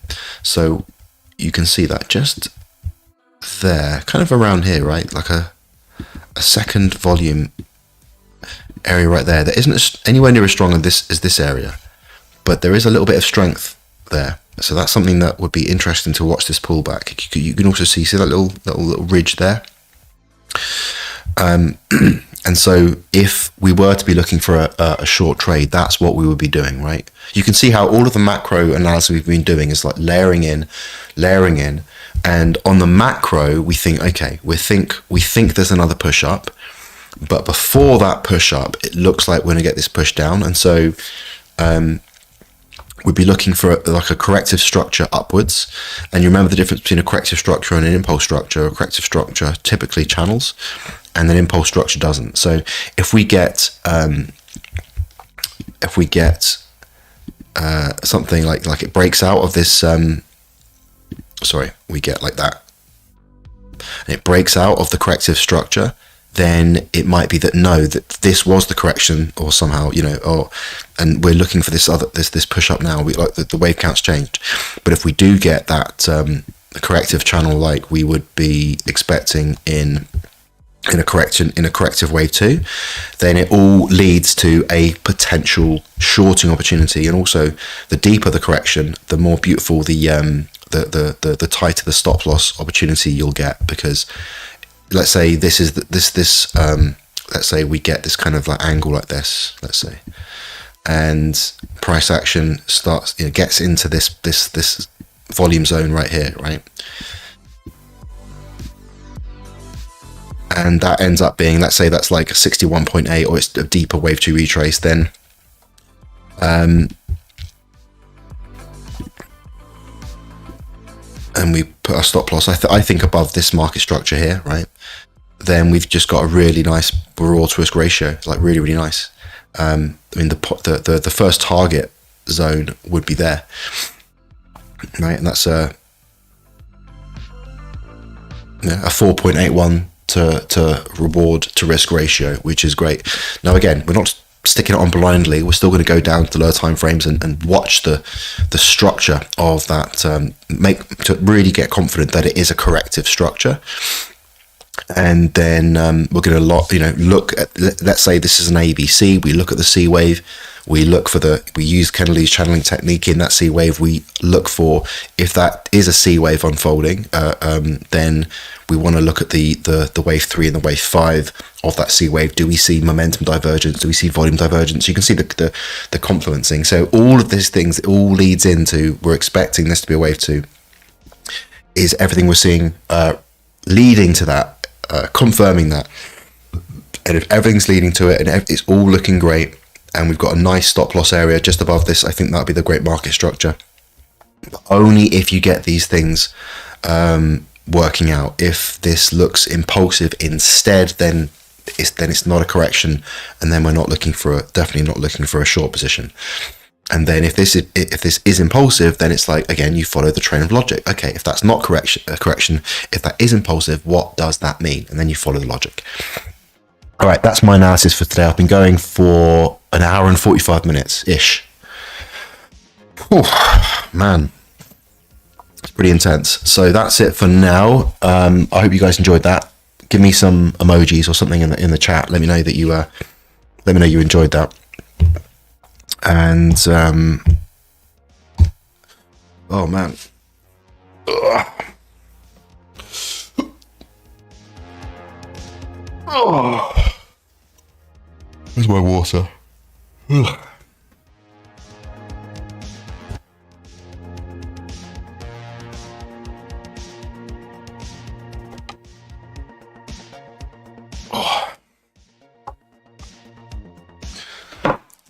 Tony was the only person who appreciated it. I appreciate you, Tony.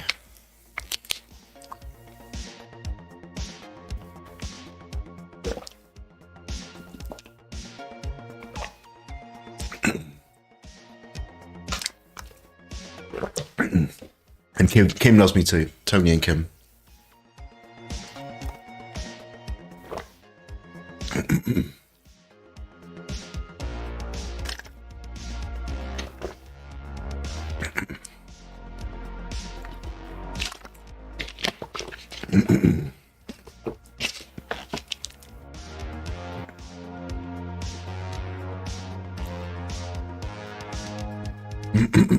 Pardon me.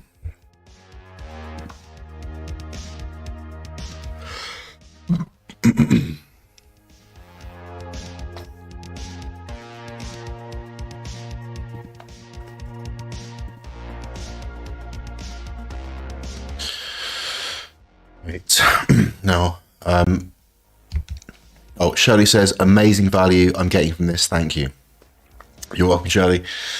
And Marcus is happy too. Okay, so Tony, Kim, Shirley, and Marcus are the only people who appreciate this today. That's cool.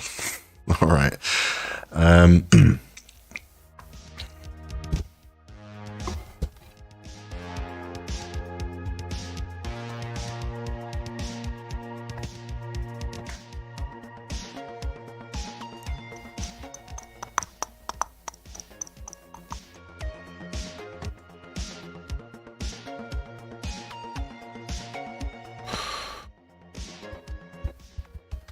think that's it.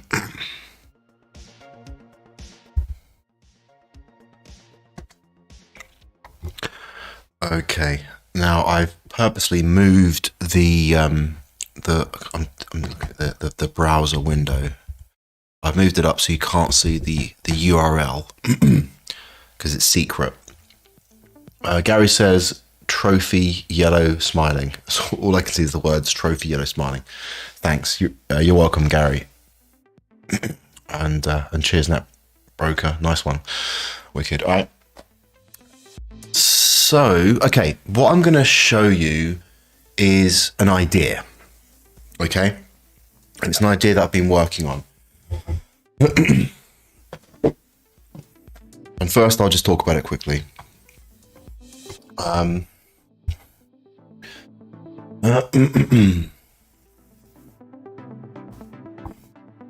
One of the cool things about... I'm a bit too low in the chair.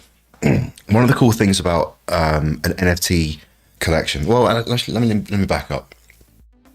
Like, NFTs have been made popular, or at least during the last kind of like, I suppose, the last cycle. They were made popular because they had like a cool factor, right? And the fact that some NFTs had, they were rare, you know, they were hard to come by. And it's like having a rare, if you guys have played any kind of card games, you know, Pokemon. I never played Pokemon and stuff, but I know that, you know, there's cards that are very rare and so they're special, but the actual value of the card themselves, it's the fact that it's rare is what makes it special, because you understand that the probability of you owning this card is very, very unlikely, because there's so few of them that exist. And that's why somebody can be so happy when they find this rare card. And when you add on top of that lots and lots of people who are also interested in the project or the card game or whatever it is, and there's, because of the scarcity of particular cards, there's a huge disparity between the supply and the demand, and therefore a baseball card, this rare baseball card or this rare Pokemon card or Magic the Gathering card, or in the case of NFTs, like a rare CryptoPunk or the other NFTs, they can fetch a mighty price. And so there's the intrinsic financial value of them. And it's a combination of the fact that, yes, they're rare, but at the same time as them being rare, there is a massive audience, a massive community, a massive demand around them. I mean, and you need both for the value to exist. Like, I could, you know, squiggle on a bit of paper and say, this is a one of a kind, you know, this is the only thing that exists. That doesn't mean anyone gives a shit and anyone wants to buy this, right? But if I was a famous artist and I did a squiggle on a piece of paper, because I'm a famous artist and everyone, you know, loves the ground I walk on, and I put this in a frame, you know, I'll sell it for millions of dollars because it's from me and I'm famous and I've got like this history of producing all this art. If I'm a Banksy character or anything else. And so it's the rarity combined with the interest in it, the demand for it. And that could be a combination of hype, great marketing, or it could be that the people behind the project are well known or famous, or, there are famous NFT launches from, like, I think there was one from NBA. In fact, I've got it listed here. I've got like the top, where did I find it? It was like the top, best NFT projects. So let me just, right. So this is the best NFT projects of 2022. And so the best one, we've got CryptoPunks. I'm just going, what is an NFT? Blah, blah, blah. Yeah, so the top one was CryptoPunks. Everyone's heard of CryptoPunks, right? Right? Yes or no in the chat? It's the most famous NFT project where if you were lucky enough to own one of these NFTs, and these NFTs were on sale for a long time before NFTs all blew up, right? Does it even say when it started? Doesn't say, but I'm sure I could find out. In fact, when did crypto... You can't see this. Oh, you can see it. When did CryptoPunks start? CryptoPunks, here we go. Commonly credited to starting the NFT craze of 2021. Yeah, but when did the actual project start?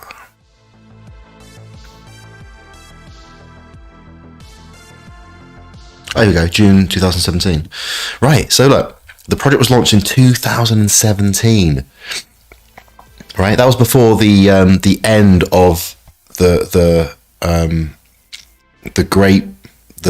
third wave bull cycle. Right, that's when it started, and it wasn't until 2021 when it blew up. So you might have been sitting on, all the people who are sitting on these CryptoPunks just thought, they're nothing. And now, like, the top selling CryptoPunks are going for millions of dollars. It's absolutely insane. Where did I find it? There we go. Okay. So, Marcus hasn't heard of them. Tony's heard of them. Kim hasn't heard of them. Yeah, it's... but you've all heard of NFTs, right? I mean, it's like... It kind of... it all blew up in 2021. So, NFT stands for non-fungible token. Who wants me to explain what NFTs are? Because, I mean, if anybody doesn't know what an NFT is, I can give you a really quick explanation. I mean, some of you have got NFTs, and if you know what CryptoPunks are, the chances are you know what NFTs are, right?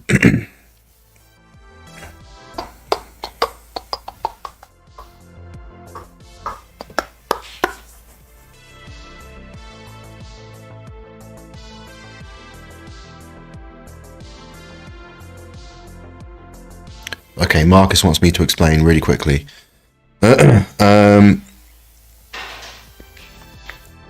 Well, NFT stands for non-fungible token, right? Non-fungible.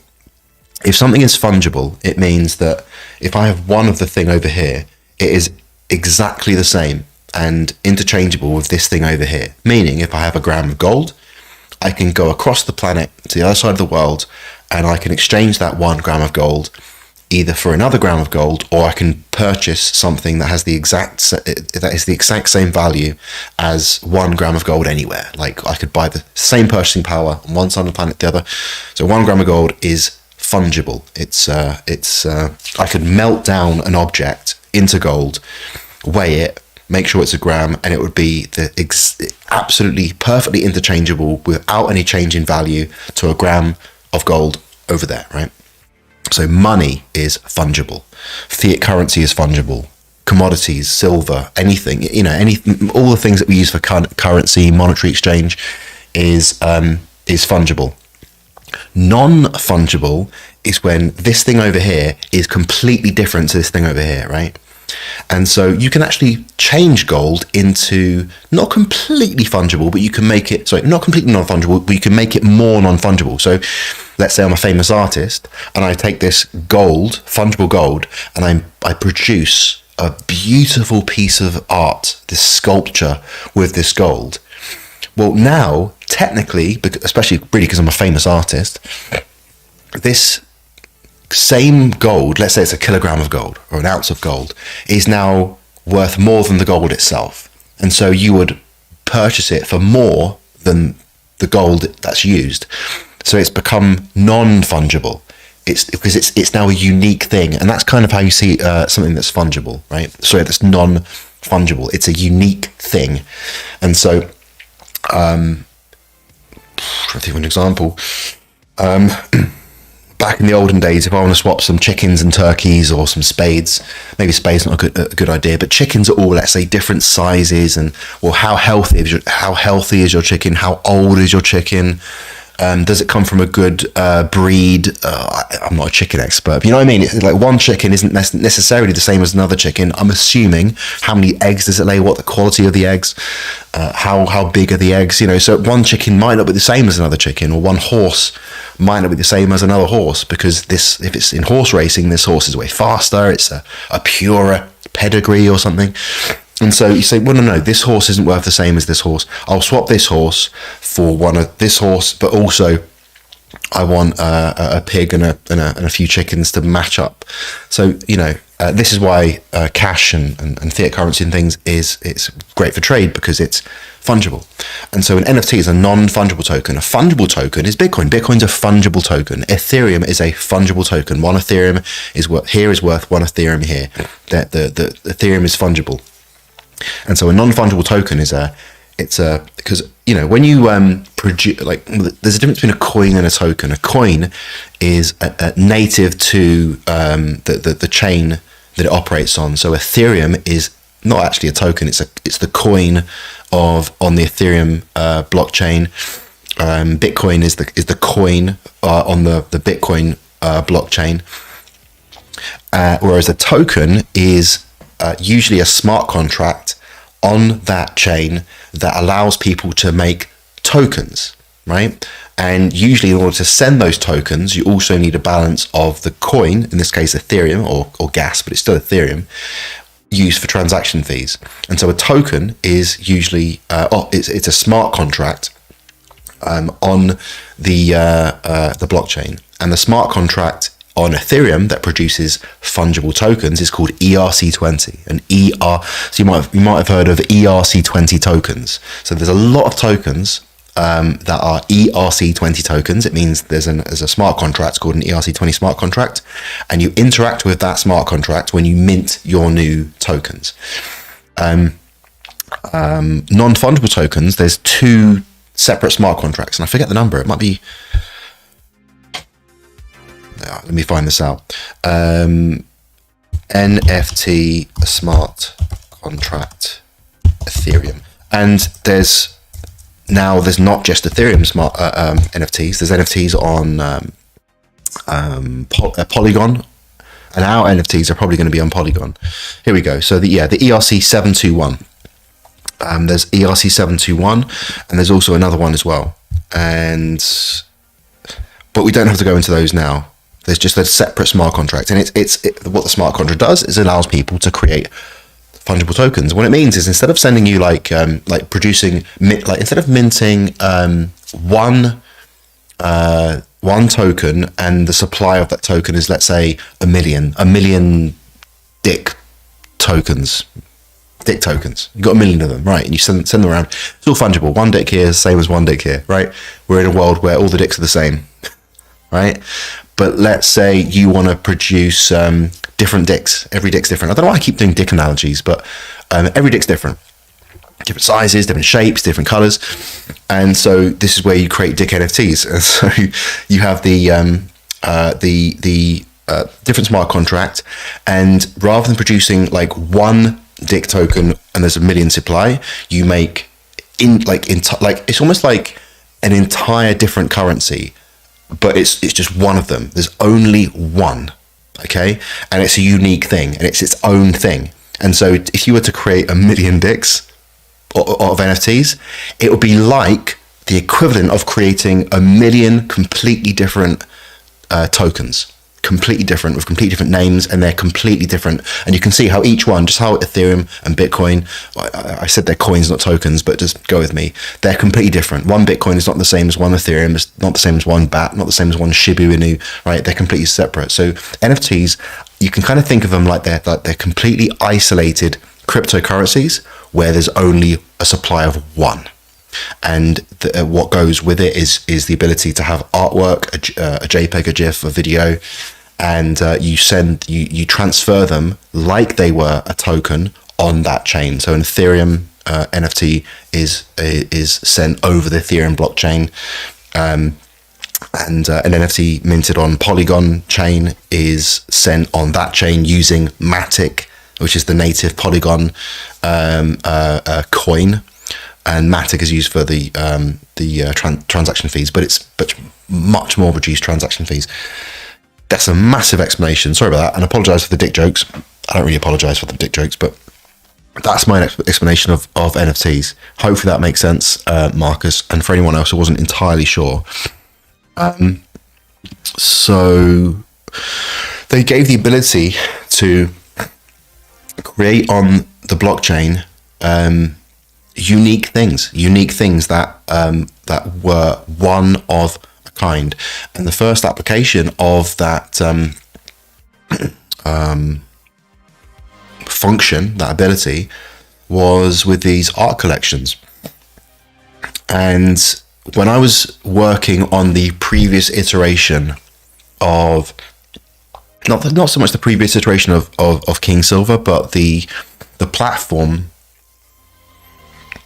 that was going to be the first use case for Kingsilver. And I don't know if you saw the live stream when I went into this, but I was working on a platform idea called Themesia.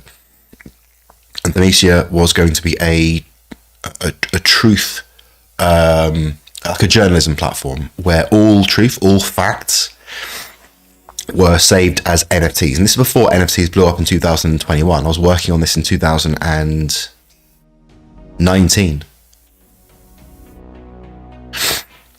2019 through 2020. So before NFTs blew up, I was working on this. And so I was working on utility NFTs that weren't just collectibles, weren't just art. They were I call them truth assets. They were assets that had intrinsic value and could earn people money inside the journalism system. And then when NFTs blew up, it was all about art, all about collectibles, which is fine. That's kind of, it's cool, right? I like it. It's more like collectible playing cards. And so all of these NFTs I'm about to show you, well, not all of them, there's some on this list that do potentially have some financial utility. But CryptoPunks were kind of the first ones, and they're cool. They are cool. And the fact that they were around before the NFTs blew up, it just gave them like a cool factor, and they are cool. I do think they do look cool. And then the next one that blew up after that is the Bored Ape Yacht Club.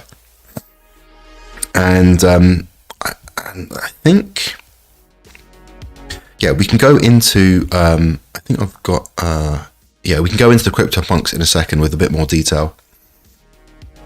And then there's Bored Ape Yacht Club, and each ape is a completely unique ape that is unlike any others, but it has the same kind of structure. The collection is hosted on IPFS, which is a decentralized image hosting network, and is stored on the Ethereum blockchain as an ERC721 tokens. Right, this is the smart contract that produces the NFTs.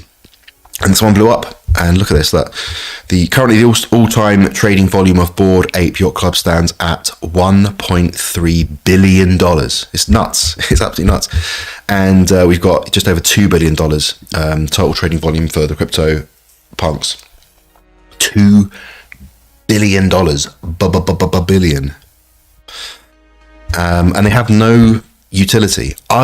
No utility in a very kind of concrete form that people would understand, but they have a kind of a status flex value.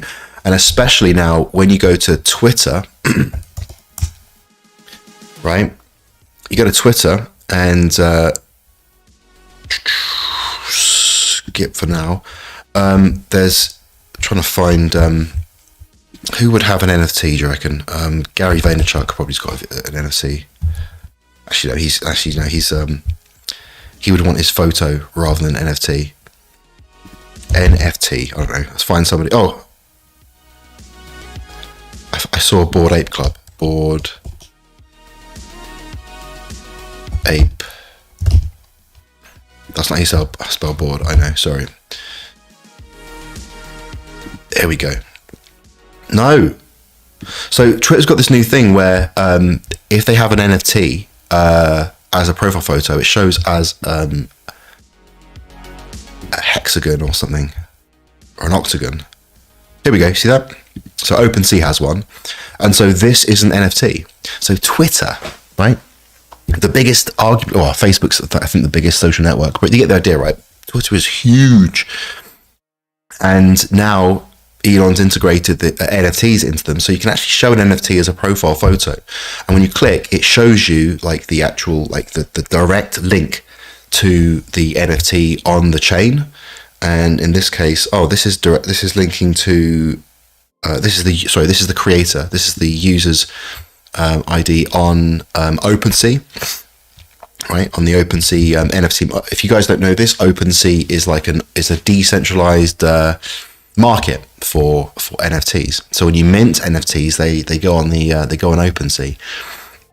And so the collection here is called, the OS Design Team by OH Jessica, and it's got the details for the NFT, the contract address, the token ID, the token standard, which is ERC201155, the blockchain, Ethereum. So it like legitimizes that if somebody was displaying a CryptoPunk, rather than it's just a JPEG, it's now different, because now all of Twitter can see, oh no, he owns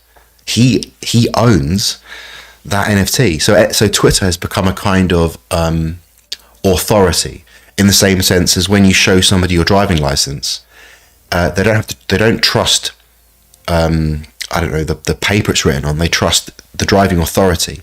When you give someone your passport, they don't trust you, they trust the passport office. They trust the passport office. So the fact that Twitter now has this, they trust Twitter, and so you're showing that you own this NFT, and it's a flex. If you own an NFT which is like worth $5 million, and I know you're a dude, and he's like, you say to some chick, add me, follow me on Twitter, and it's like, I was like, your Lambo, yeah, it's my Lambo. It's a flex, you know what I mean? It's like people want to display their status. Now that's not the only reason. It's also you get to kind of be part of a club, part of a community.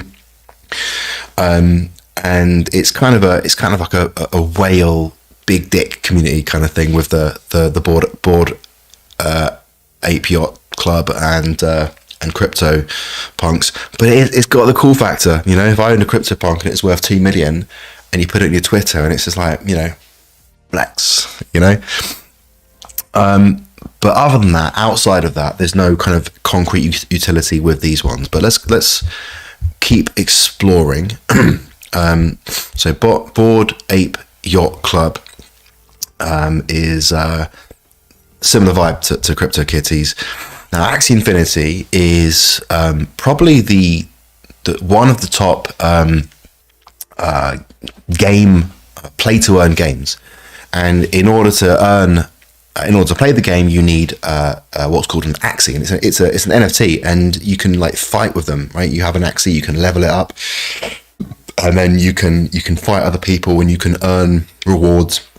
And there was a very interesting mini documentary that I watched where there were groups of people out in, I think it was out in the Philippines, might be in Vietnam, where they were earning enough money to pay to buy food and stuff for their family and everything else.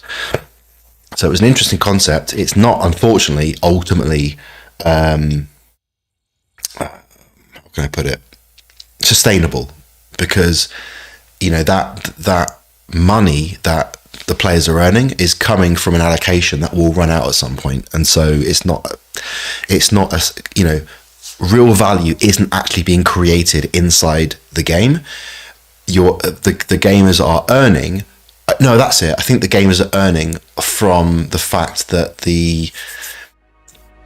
it's coming from an allocation of tokens, but it's being absorbed by the growth in the ecosystem. So the growth in the ecosystem is creating more demand for the token, but because the supply is kind of being grown from being paid out to the players, the growth was absorbing the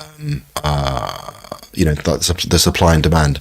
But now we've had this bear market, I wouldn't be surprised if it's no longer profitable. But the axes themselves are NFTs, and these are things that you use. They're not just things you might display on your profile. These are utility NFTs. They're used in the game.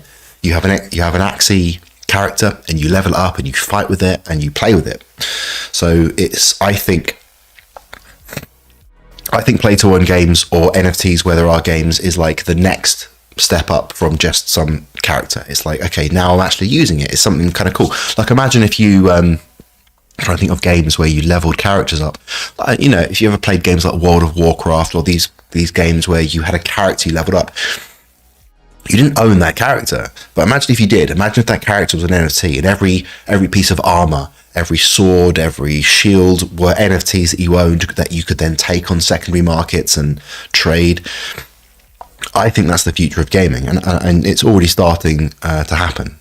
Because I think it'd be cool to own all of the things you've earned in the game. So Axie Infinity is one of the biggest games. Art Block's NFT project, I don't know anything about, and it's just something about randomly AI generated art. I don't know much about it, but I guess I'm just not that interested in it. Mutant Ape Hatch Club was sort of an extension on the ape one we just talked about, where if you owned an ape, I think there was an airdrop of this where you could get a zombified mutant version of your ape, and again, it still created a ton of value. That was there were 20,000 mutants released in total, and some of the rare types, mega mutants, sold for as high as 3,000 ETH, which is $9 million. Yeah, so the mutant apes were distributed via airdrop to members of the Bored Ape Yacht Club, and then I think they sold them. I think, or some sold them. $9 million. It pays to be part of the project. Investors are projecting the minimum price for the Mutant Yacht Club to be around 25 ETH in the future, and this is the one I mentioned before with the NBA Top Shot NFT. So this is like what do they call it? Authorized, like legit from the NBA. And the total trading volume for the NBA Top Shot has been close or getting close to $1 billion, $938 million. And then we had like these 3D ones, the Meebits, and again, sort of like CryptoPunks. It's kind of like characters. And they're saying that you'll be able to use them in games, in virtual reality and stuff. I mean, we'll see. This one was kind of cool. I think I actually I took a look at this. Yeah, so this is called the Azuki, and inspired by Japanese anime. This again, same kind of vibe as the CryptoPunks, different characters or different rarity. It's got the cool factor, and that's it really. I think it's just like collectibles. Again, no utility, but it's cool. Like it's cool. Got the cool factor if you're into anime and stuff. Imagine if you get one of these and it's like super, super rare. It's cool. It's got the cool factor.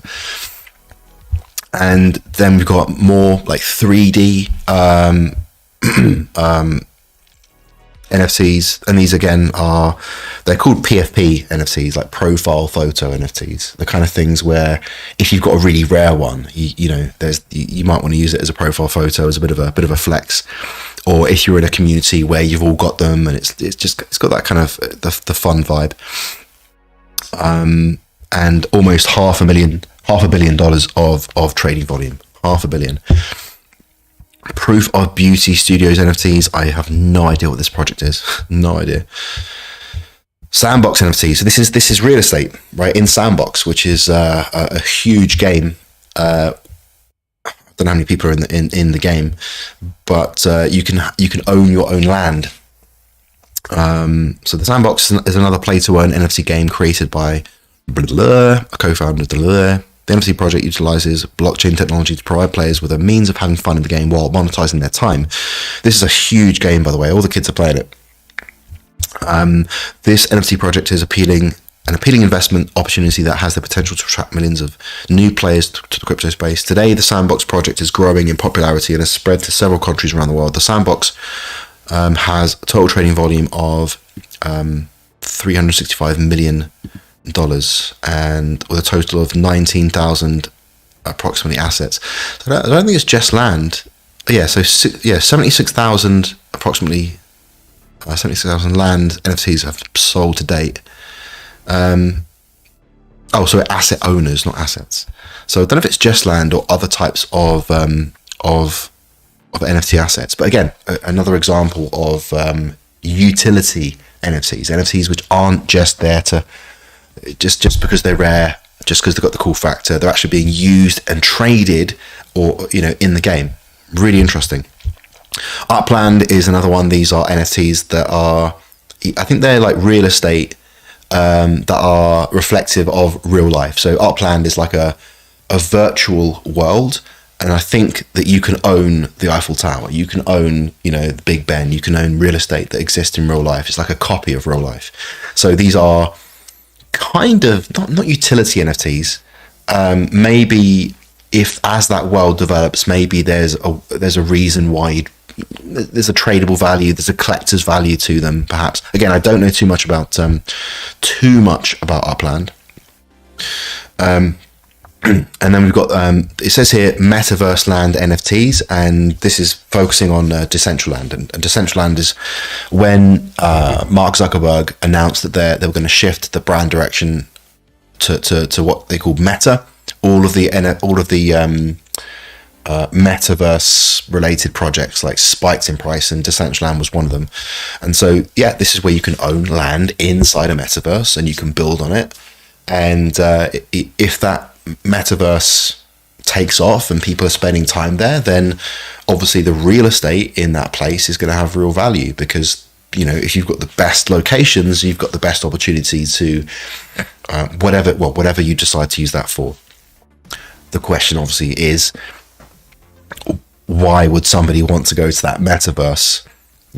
And I think now there's not many users in Decentraland, so it's like, yes, I own this property, but why go there? The reason why the most successful metaverses around are massive online multiplayer games, right? The reason why I want to go into the World of Warcraft metaverse or the Elder Scrolls metaverse with all these millions of players is because that's the game. The game's there and all these players are there, and I'm going there to play the game with my friends. Whereas a lot of these projects are starting with like, let's make a metaverse where people can own stuff. They're starting there, and then afterwards they're thinking, but now what? They can build their own things. It's like, yeah, but there's no fundamental reason for me to be here rather than there. And that's where I think that these projects, how you got like the .com boom, and the same thing, any boom, and I think in metaverses, the ones that succeed will be the ones that are built on a deep reason to be there, rather than the tech and I can build my own things. It's like, so they'll be built on a really exciting game or some other big reason to be in that space. That makes building in that space and owning property in that space worth something, makes it meaningful. Rich Cat Nation NFT, again, CryptoPunk vibe, and it says here there's other privileges, royalties, all that kind of stuff. And then Doodles NFT project, again, I don't know too much about these. And it says here, What distinguishes the Doodles NFT initiative from others is that token holders have a role in how the community develops. Bless me. So different projects have different utilities, different benefits, but generally a lot of the NFTs out there are purely, they've got the cool factor, they're the collectibles, etc, etc, etc. But the cool thing about an NFT collection like this is that the earliest believers in the project are the ones who are rewarded. And so when the early adopters of CryptoPunks, the believers in the project, I don't know if they were sold or given away. I don't know the history of CryptoPunks, but the earliest believers in that project are the ones that clearly benefit. The early believers in any project are the ones that benefit, and rightfully so. I mean, there's a degree of luck involved. Netbroker says Upland, you buy real estate anywhere in the world. Yeah, so you buy real estate that it like mirrors like real estate in real life, I believe. Again, I don't know too much about it. And different projects are going to interest different people. I just, Decentraland doesn't interest me because I don't see a reason to actually be there in the first place. Upland doesn't interest me. It's just like a personal preference. CryptoPunks interests me because as like a former designer, art director, I think they just look really, really cool. And would I spend like millions on one? Well, look, if I was an absolute baller, where I could buy a Ferrari here, I could buy a property here, and I could buy a CryptoPunk, I'd just get one if it wasn't a big deal for me, But I mean, you've got to have a big net worth to drop a few mil on a CryptoPunk. But they've got the cool factor. And so where was I? And so early adopters of a project should be compensated. They should be rewarded because they're the ones who take the most risk, right? The early adopters in a project are the ones who are taking the most risk. And if they're investing money, then they're risking their money. If they're investing their time, then they're risking their time, right? And so the ones who are there first, there'll be many projects they might invest their time or money into that don't go anywhere. And you ask any angel investor about that, any venture capital firms that focus on pre-seed funding projects that are very early on. As part of their risk analysis and their risk management, they invest in, let's say, 10 projects and they expect 6 of them to fail or 7 of them to fail, 2 of them or 3 of them to sort of do okay, and then 1 of them to be a unicorn project, to be a $1 billion project that makes up for all the other investments. And same thing with angel investing. That's the nature of the game. You're investing in these much more risky projects because you're there at the very, very beginning. And so that's why the types of investors that are the ones that, experience generational transformational wealth are the ones who get in right at the beginning. But everyone who says, oh yeah, I wish I'd have got in at the start of Facebook, I wish I'd have invested at the beginning of Uber. Gary Vaynerchuk, who is a famous entrepreneur, very vocal about his early investments. He was an early investor in Twitter. And so it's great when you get the hits. He saw something in Twitter, but he famously publicly says that he turned down the opportunity to invest in Uber twice. They came to him asking for like 20 grand. He said no. So just couldn't see it. He came back again, I think. He said no. So he said no to them twice. And he said quite famously that if he'd invested 20 grand, he said at the time it was nothing to him. He could have just done it. That 20 grand would have been worth like 3 or 400 million or 400 million, something like that. And he kicking himself. And this is Gary Vaynerchuk, who's an entrepreneur known as an investor. So anyone who says, oh, I wish I'd have got in at the very beginning of Uber. Yeah, but if you'd have got that presentation, it's not Uber yet. It's not Uber yet. It's an idea. It's a pitch deck. It's 2 maybe scruffy looking guys with an idea, with a pitch deck. And I've seen it. I think I saw the Airbnb pitch deck when it was presented. It looks terrible. It's not a great looking pitch deck. Same with Tinder. It doesn't look great. And so you think that you would invest because you know what it became. But when you look at the early pitch deck and these scruffy guys walk in and, with no history of, making $1 billion companies, And chances are you'd make the same call as Gary Vaynerchuk and be like, no, because you're looking for something else. You're looking for some other image of success. And most investors are just like regular people. And some people come to you and they say, I've got an idea, and you look at it and you think, I can't see it, because you can't see the vision that they can see. And so you don't invest in it.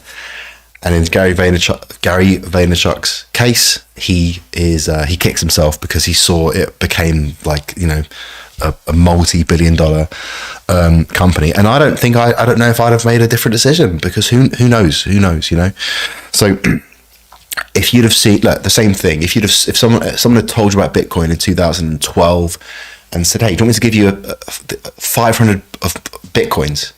You just got to do this job for me. Like, I can't be bothered. Bitcoins, what the hell's that? It's like, what, stupid internet money? Just mow my lawn. I'll give you 500 Bitcoins. Right? You'd be kicking yourself later for not taking the 500 Bitcoins. Same thing. Like, imagine somebody said, do you want a CryptoPunk? Do you want this CryptoPunk? Keep it. You sure? I'll give you 10 CryptoPunks. It's really rare ones. It's useless. Right? So anyway, the people who are in early, they get rewarded for believing in the project, taking the risk, and I think rightly so. But I think that if NFTs are purely only collectibles, I think it's not enough. It's not exciting enough. It's cool. It's cool, right? And there's nothing wrong with just doing something that's cool. But given what the vision is for Kingsilver, and if I just go to kingsilver.com, this is live now on kingsilver.com. It's a massive vision, right? It's a huge vision. It's like it's an entirely new decentralized financial institution that can provide a foundation for an entirely new kind of financial institution. Is probably not the right word, because that is obviously by nature centralized. And if you haven't been on kingsilver.com, I've got here the global token economy, right? And if you're not signed up to the newsletter, then you can sign up there, and anytime there is an update about the Kingsilver project, I'll let you know. This is what you're on right now, the Decentralist live stream.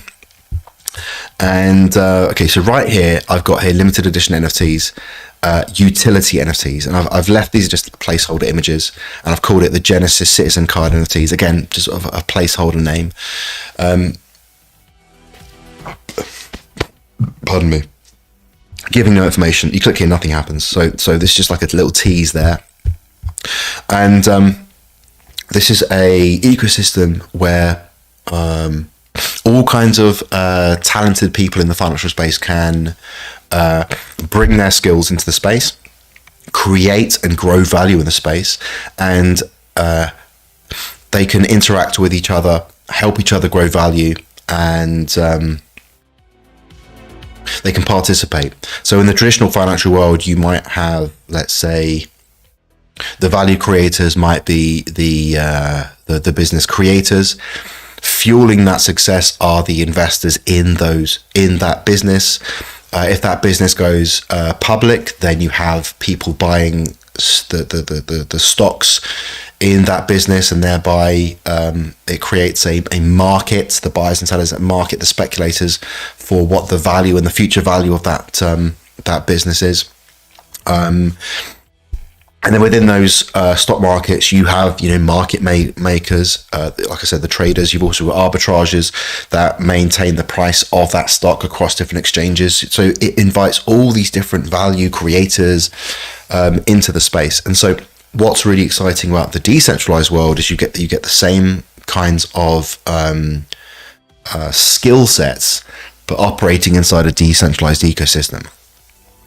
And here's just some of them. You've got the investors, and these are the investors in the funds.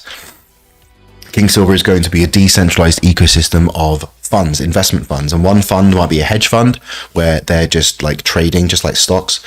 They're maintaining their portfolio, but in like a hedge fund, buying and selling, long, short, etc. It could be more like a mutual fund where they're only focusing on long-term long portfolio positions. Might be an index funds where they're sort of balancing a portfolio of entire industries or something like that.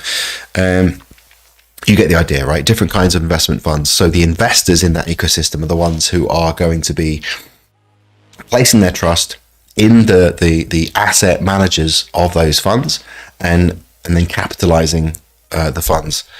And then in those funds are going to be the traders, obviously.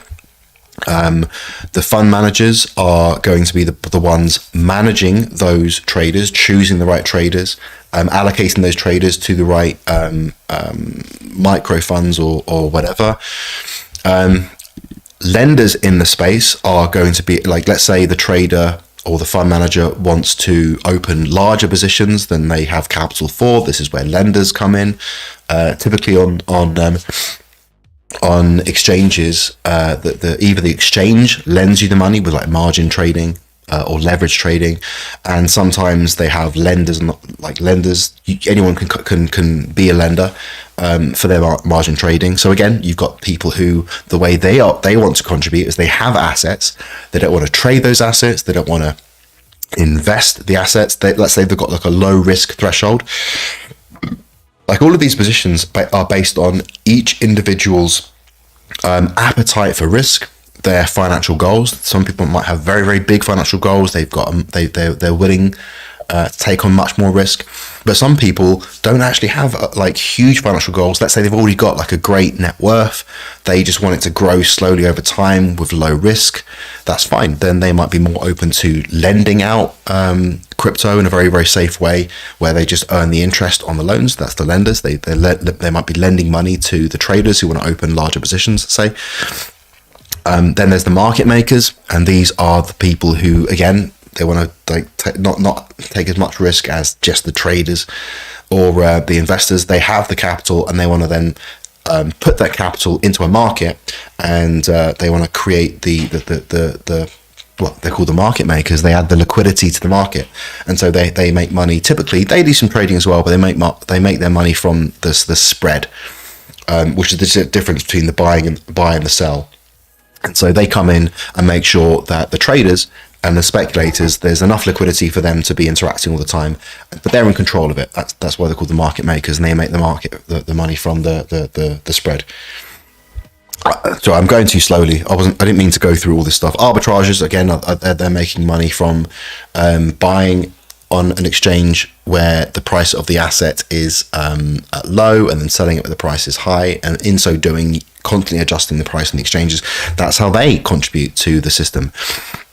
Node operators is specific to Kingsilver. That's going to be the Oracle, and that will be the people who will be feeding price into the ecosystem. That's how they want to contribute. They don't want to take any financial risk whatsoever, but they really want to contribute. They love being responsible for the truth. They want to be. That's how they want to contribute. And so they will earn money by feeding the correct price into the Kingsilver ecosystem. Synthetic minters will be people who want to don't want to take much risk, but they want to contribute by giving the ecosystem access to assets that aren't currently in the ecosystem. It might be assets that are pegged to the price of gold. It might be assets that are pegged to the price of other commodities, precious metals, stocks, currencies, so people can mint whatever they want. That's, again, this is all like later down in the roadmap, and they would then earn like interest on on these synthetics as they're out there being used. You earn interest, so that's what you want to do. And then the jurors, your contribution is you think you're very logical. You are able to ascertain truth, when you see it, and you want to contribute to this financial system in that way. You don't want to take any financial risk. You want to kind of just spend your time and get compensated in that way. And there's all kinds of other ways that are definitely going to come about as this thing grows. So you can see all these different talents and abilities coming together to complement each other to create value. And that's what I think is quite unique about the Kingsilver ecosystem. It's about actually creating value. It's not just, here's a token called Kingsilver. and then it's just a speculation. Like most cryptocurrencies, like the definition of a shitcoin is a cryptocurrency that has no real value. And the whole point of Kingsilver, there's obviously the Kingsilver token, which will be the index token that tracks all of the value, all of the assets under management, and will be redeemable in those assets. And so Kingsilver itself will have true value, but the Kingsilver ecosystem itself is a value creating ecosystem. And so if we focus on the investors, the value to the investor is the opportunity to grow their wealth on autopilot. This is why an investor would put capital inside a hedge fund, mutual fund, index fund, etc. They want to grow their wealth, and so grow it on autopilot. So in other words, you're trusting a fund, an asset manager to do that. That's what they're good at. Like let's say I'm a guy that's built a business, or I've whatever it is, and I've got some capital that I've spent a great deal of time earning, and I want to put a portion of it and trust it with somebody who is very good at growing it. Right, that's what rich people do. So this is the value for an investor, and then the value for and there'll be all kinds of different potential funds that those investors can potentially, based on their interest and risk appetite, etc. And yeah, that's the first token, Kingsilver, and that's going to be the token that tracks the value of all of the assets under management and will be redeemable in that value. And so it won't be a speculative instrument, right? The value will always be able to be traded OTC, which stands for over the counter. I think it's what it stands for. Over the counter, which means it's being traded like the Kingsilver application. You'll be able to buy and sell Kingsilver at its true rate based on the value of all the assets under management. And what that means is it kind of behaves like a stable coin in the sense that its value will, on the markets and on exchanges, its value will stay stable relative to what you can buy and sell it for OTC. But its value won't stay stable, it won't stay like $1, for example, because it's not pegged to a single thing. All the value is being managed. And so if it's engineered correctly, the way I think, then the value should go up, but there's lots more thought that has to go into this.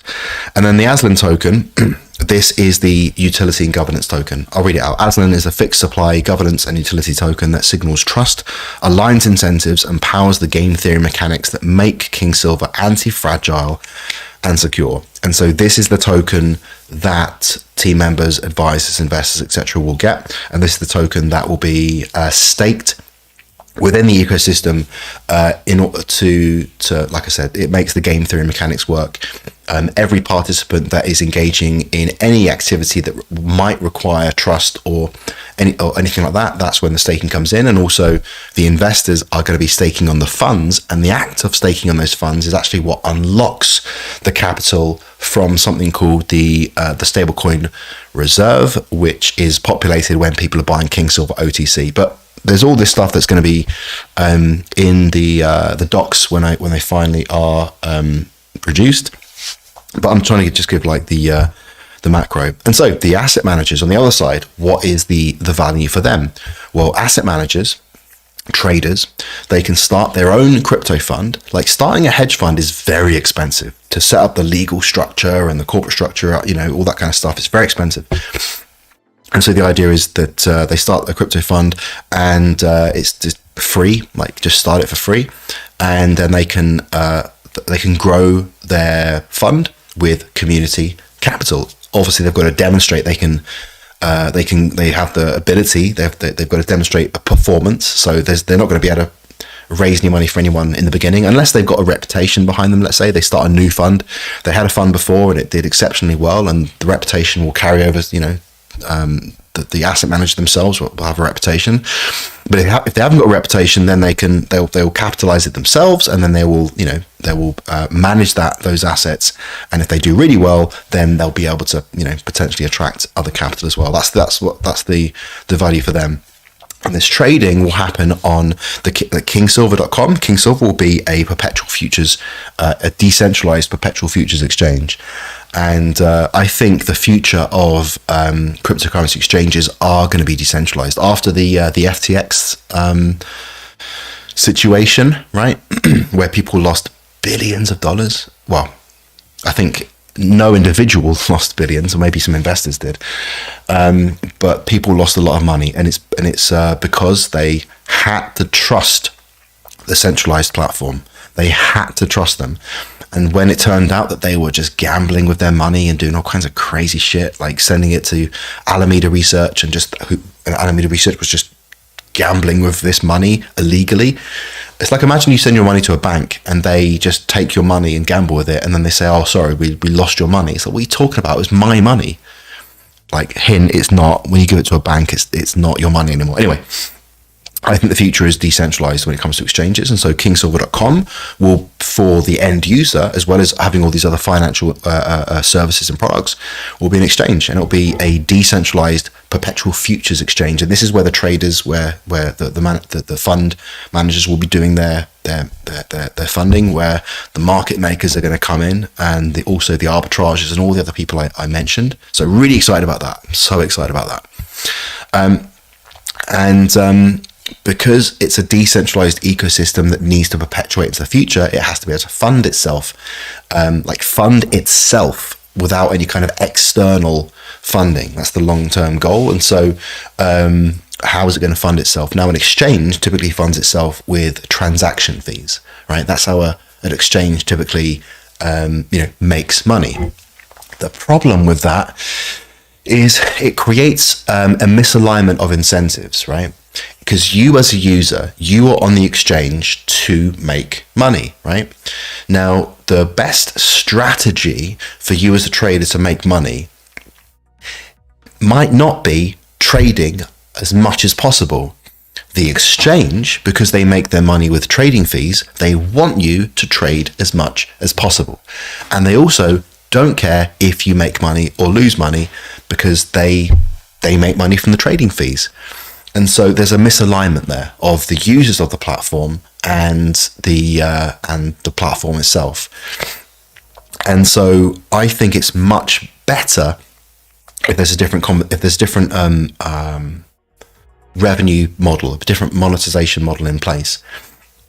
And so the way that the Kingsilver ecosystem will make money for itself is actually more closely aligned to the way a country makes money. A country makes money through taxation.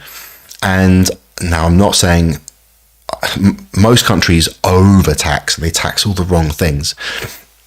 The best way of taxing is when you're only taxing people who have essentially created value, right? And then if they haven't created any value or enough value, they're not burdened with having to compensate, because they're trying to make ends meet. And so this is why you've got like corporation tax or dividend tax or something like that. And so there's going to be that kind of system where the people in the ecosystem who are creating the value, there'll be a little bit of a fee once they withdraw that to themselves, and it's going into the treasury, and then there'll be a decentralized autonomous organization, a governance system on top, who will then decide how can we allocate this to developers and how do we perpetuate the ecosystem, grow it, etc., etc., etc. And so there'll be the treasury, and every participant, every economic actor, and I gave you the examples up here, every one of these individuals, whether you're a trader, an arbitrager, a market maker, lender, investor, whatever you are, fund manager, the profit that you generate will be subject to this fee. I say small, might be like 5%, something like that. Will depend on the NFT that you hold. And the NFT that you hold, and again, this was the original kind of macro idea. The NFT that you hold, there'll be more special NFTs, there'll be rarer NFTs, and the rarer the NFT, the bigger the the reduction on this this fee, all the way to a potential 0%. So this is like an idea for NFT that is pure utility, and obviously I can't talk to the value of that NFT in the future, because that's not my place. That would be me talking about it as if it was a security, and that's not what this is. It's a purely utility NFT. If I'm the platform and I'm, let's say, a big dog hedge fund manager, and I've got, in my fund, I've got $1 billion in my fund, how much profit would I be generating potentially? How much of a saving could I make with an NFT that had a 0% fee or a reduction on fees by 100%? That's for you to think about. But that's what I'm thinking about with these NFTs, because the ecosystem does need to find itself. And I just love the idea of every single participant having like this like membership card, this ability to participate. But the people who got there earlier, they have the ability to get one of these early ones. But at the same time, I also like the idea that anyone can work their way up, right? Through performance, by doing well, they can also bring down their fee burden as well, and effectively kind of their NFT gets better. I also love that idea as well. And and I mentioned there'll be the node operators. I'll go into another time. And then there's the steps towards Kingsilver. That's the team, advisors, etc. Blah blah blah blah. And then going back to the NFTs. So that's like, if you haven't seen, by the way, what do you guys think so far? Some of you guys haven't seen this before. I think some of you have. If you haven't seen it before, what's your quick take? And then I'll quickly end the stream after just kind of talking about where I'm at right now, where I'm thinking with this, what I think we're going to be doing for this NFT collection that I'm going to be sharing with you guys in the next week, I think, right?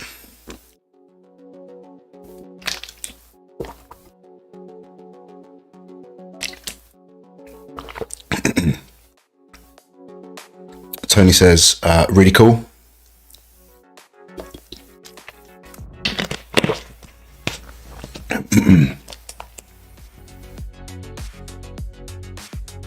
So just Tony.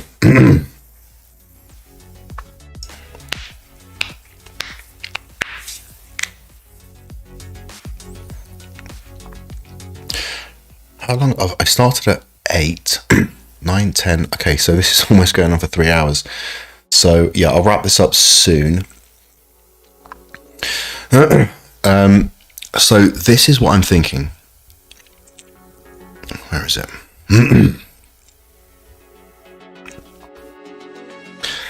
Shirley says, sounds brilliant. So this is what I'm thinking.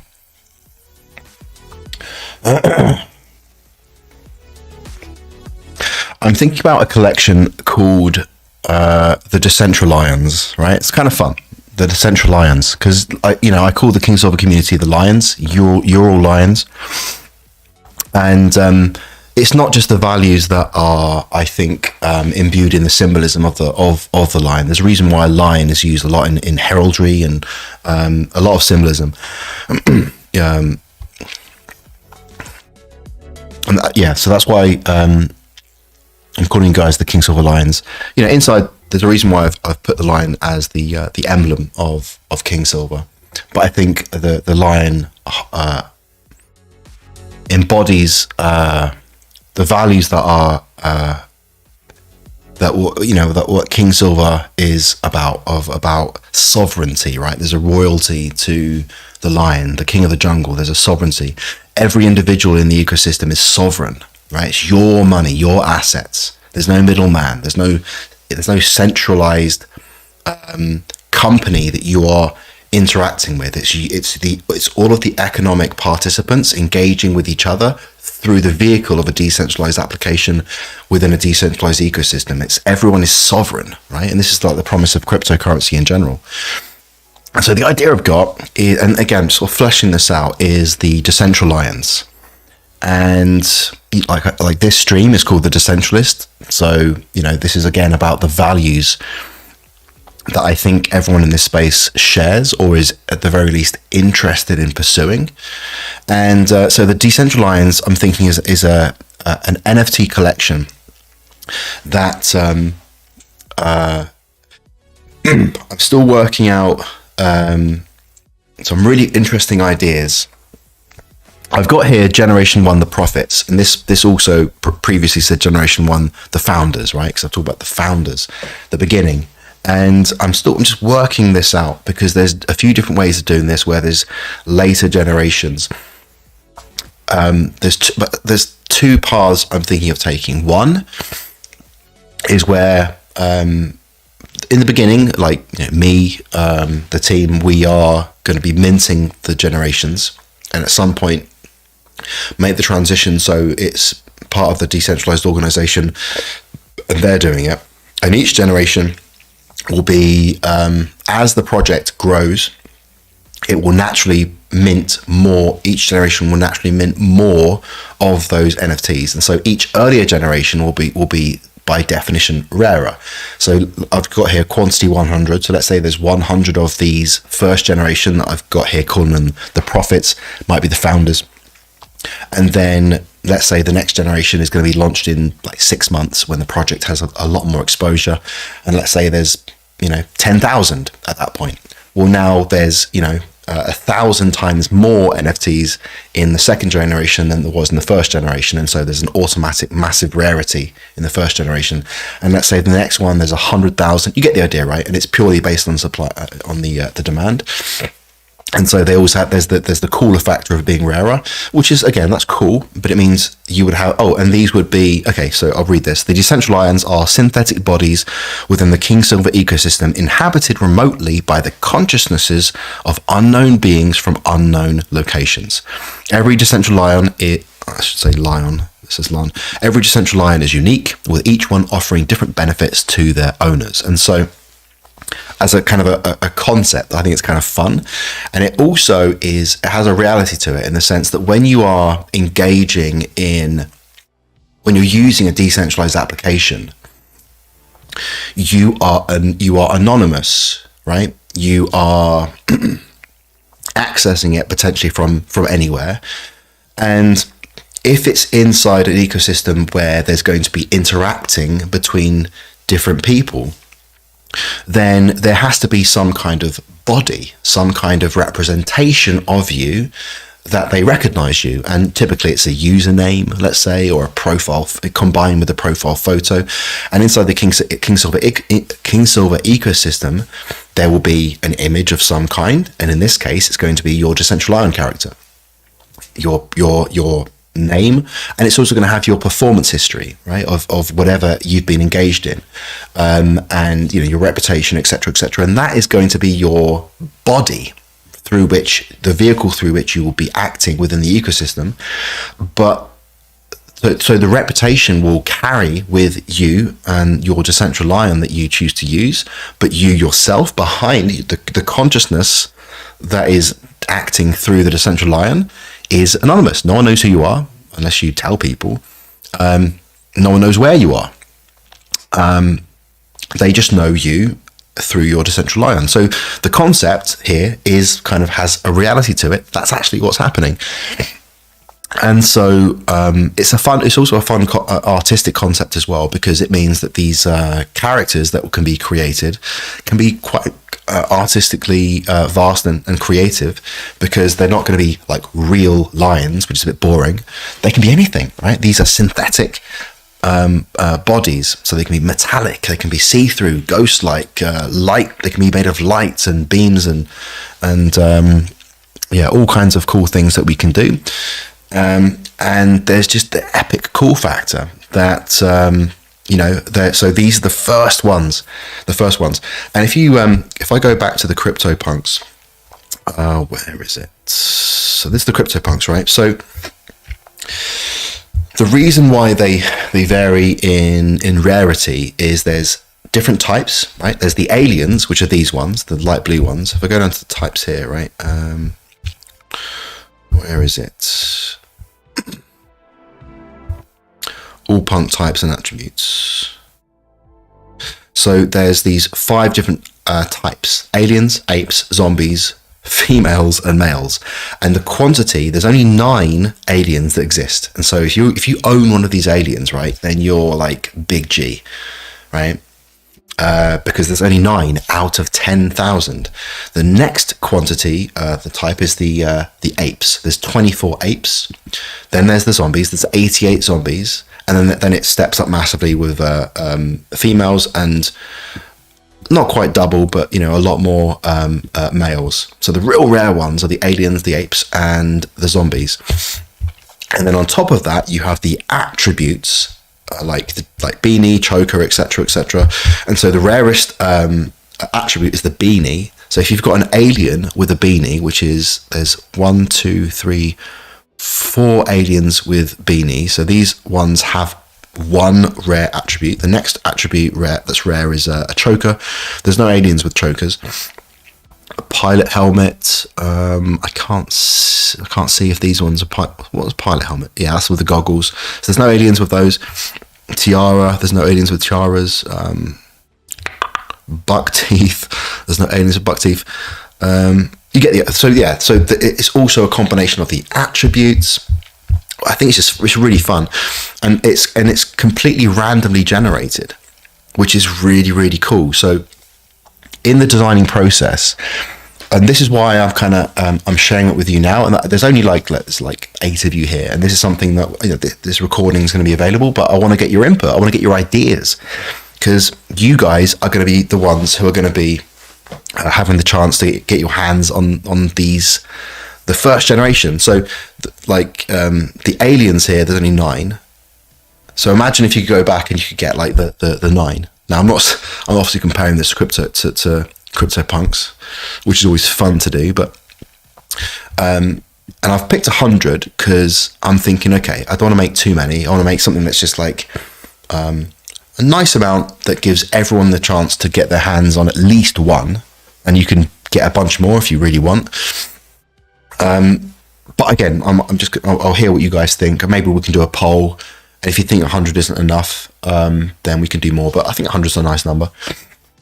And this will be, I love the idea that we don't know exactly what's going to happen, that we'll create some attributes. So let's say with the Decentralist Lions, there'll be the base body, let's say. And let's say we decide there's 4 types. One could be ethereal, so it's kind of like sort of see-through, made of light. That's like the rarest type. And then there's one made of crystal or like a very precious rare metal, like tungsten. No, tungsten's not rare, is it? Rhodium or like titanium or something, some kind of like mech.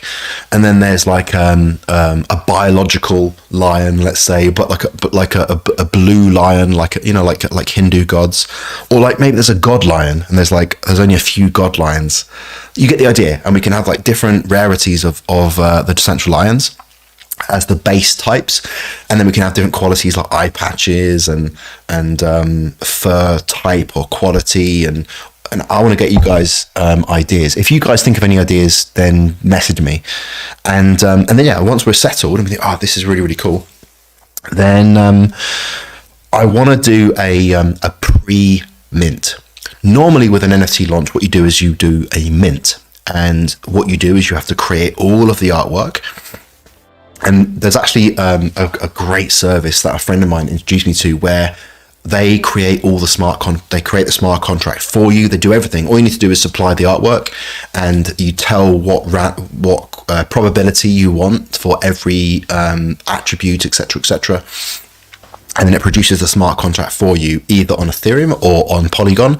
And then you have the smart. Then it's done. And then you set what the mint cost is. Let's say you decide it's going to be like $200 worth of Matic, let's say, and then you just say, right guys, here's the smart contract, send whatever the number of Matic is to that smart contract, which is just like sending it to a wallet address, and it will automatically mint your NFT, randomly generated based on these probabilities, and it will send it to whatever wallet that you whatever wallet you send it from. Obviously we'll have to check that.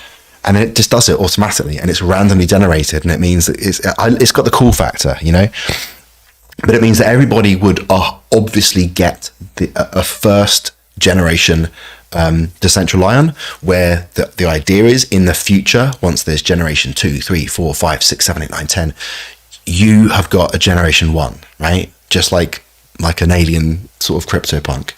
That's my thinking. And so that's what I'm going to say for now.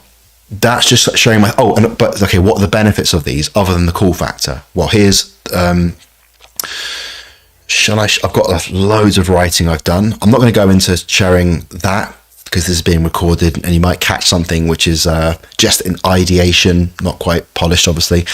But I think there's going to be tons of benefits. If you own a Generation 1 Decentral Ion, the Kingsilver Academy membership, which is coming, is going to be free. So if you own, rather than paying like £50 a month, it will be free for if, as long as you hold the that NFT. That's pretty cool. I'm also thinking about throwing in some one-on-ones. This is just for you guys. If you get one of these Generation 1 NFTs, then you get a one-on-one with me for every NFT you get. So if you buy 5, then you get 5 one-on-ones with me. I thought that'd be kind of cool to throw in. You will also get, by owning, and this is when it gets really cool, okay? So the concept, no, I won't go into that part because that's still kind of work in progress thinking. But I will say that the plan for the decentral ions is that there will be an allocation, I don't know, every month, or maybe it's dynamically distributed, but let's just say for argument it's every month. There'll be a percentage of the treasury, and the treasury, remember, comes from the success of the ecosystem of fund managers growing funds. It's like it's from success, right? So it's from the success of the ecosystem, and so the treasury slowly grows, and a percentage of that treasury each period that we decide will be allocated, will be distributed, will be airdropped, and this will be in KSL, the Kingsilver token, will be airdropped to everyone who owns one of these, who owns a decentral ion, which is everyone in the ecosystem, but it will be distributed according to the generation, equally across generations. So let's say, and this is just something I'm working through, but I like this idea. Generation 1 will get an equal airdrop to Generation 10. But if there's 100 decentral ions in Generation 1, they will get that equal distribution compared to Generation 10. Let's say there's 1 million decentral ions in Generation 10. Let's say there's $10,000 that are going to each generation. Well, that $10,000 is shared amongst 1 million people in Generation 10, and then $10,000 is shared between 100 people in Generation 1.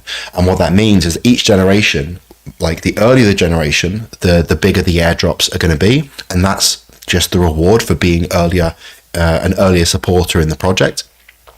And that seems right to me. So that's something that I think is going to be really, really cool. And also I love the idea that by getting a Generation 1 decentral ion, you'll also get an Aslan allocation, like an allocation of Aslan tokens that will be, again, airdropped when those tokens exist, and according to a vesting schedule. If you've been through module 2 of the Wave Counting Immersion course, you'll know what a vesting schedule is, and that vesting schedule, then you'll understand, is to protect later investors who are getting it at more expensive prices. Although if it's airdropped, then you haven't paid for it, although you are paying for the NFT. So what other benefits have I thought about? There'll be a section in the network, a space that is for decentral ion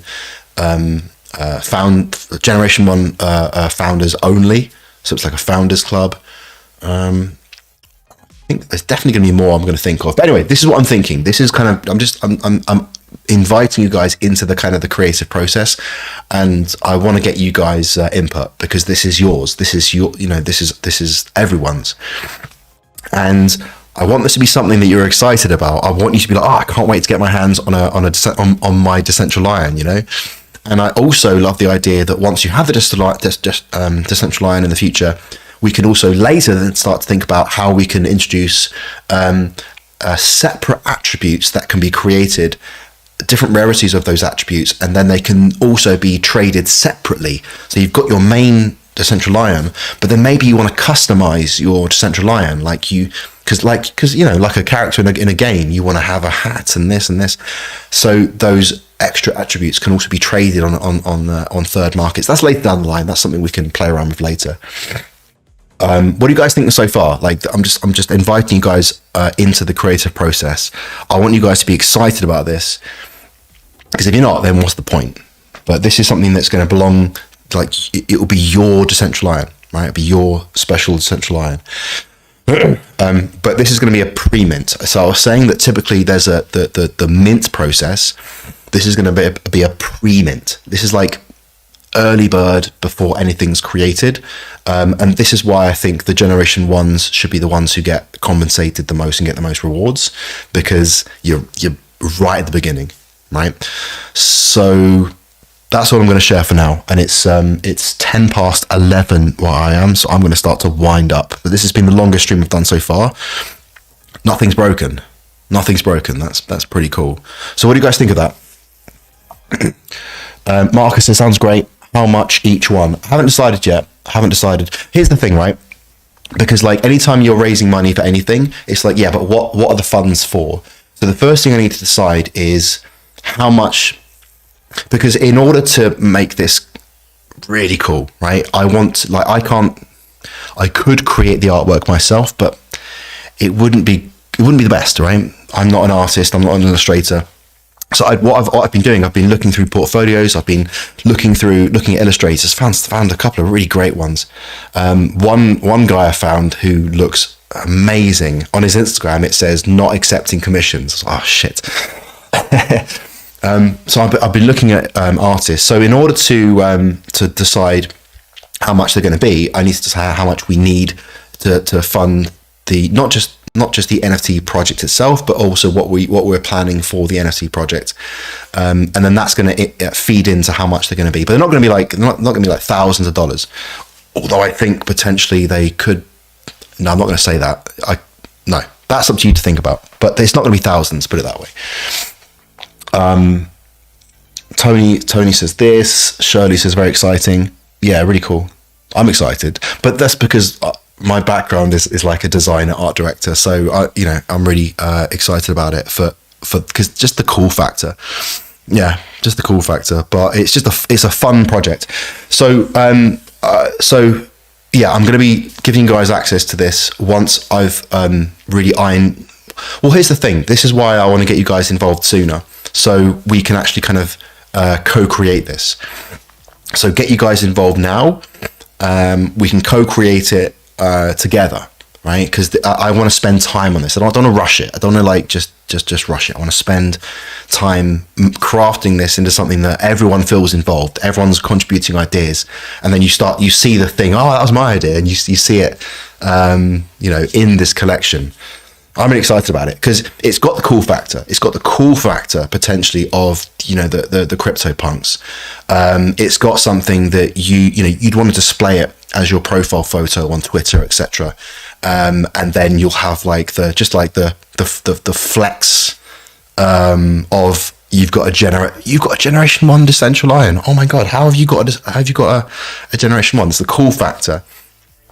But I want it to have utility. I want it to be a utility NFT, right? So it has a purpose. It has real value.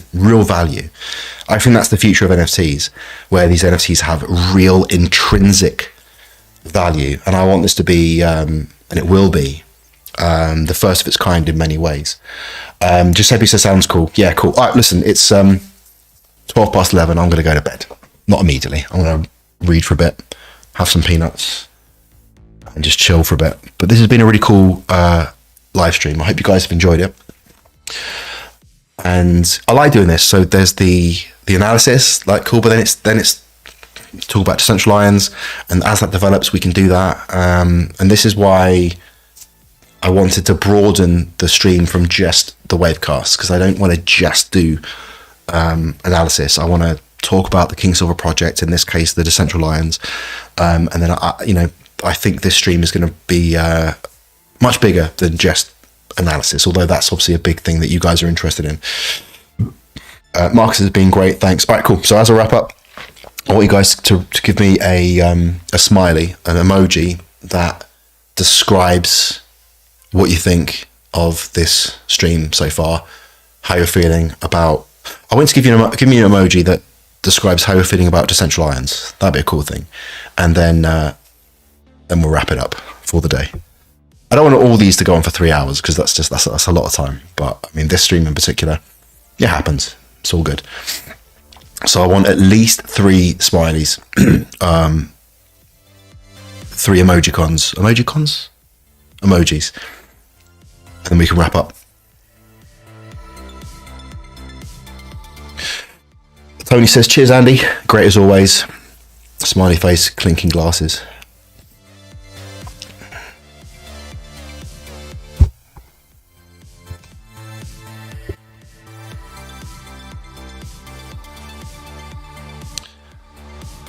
Go.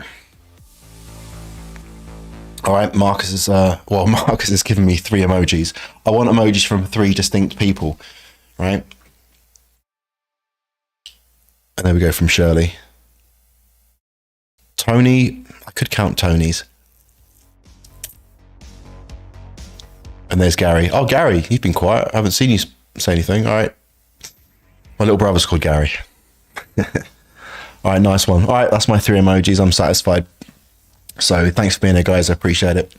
And if you've got any ideas, again, about the Decentralist that you want to share with me, then post about it in the network, right? In the community. And we can start. I might start like a thread, a post asking for ideas. Yeah, I think that'd be a good idea. I think I'll do that. And we can start to talk about it. But I'll be back again doing another live stream tomorrow. Probably a shorter one. Almost definitely a shorter one. So hopefully I'll see you there tomorrow. All right, guys. So, yeah, that's it. I'll see you guys tomorrow. Bye.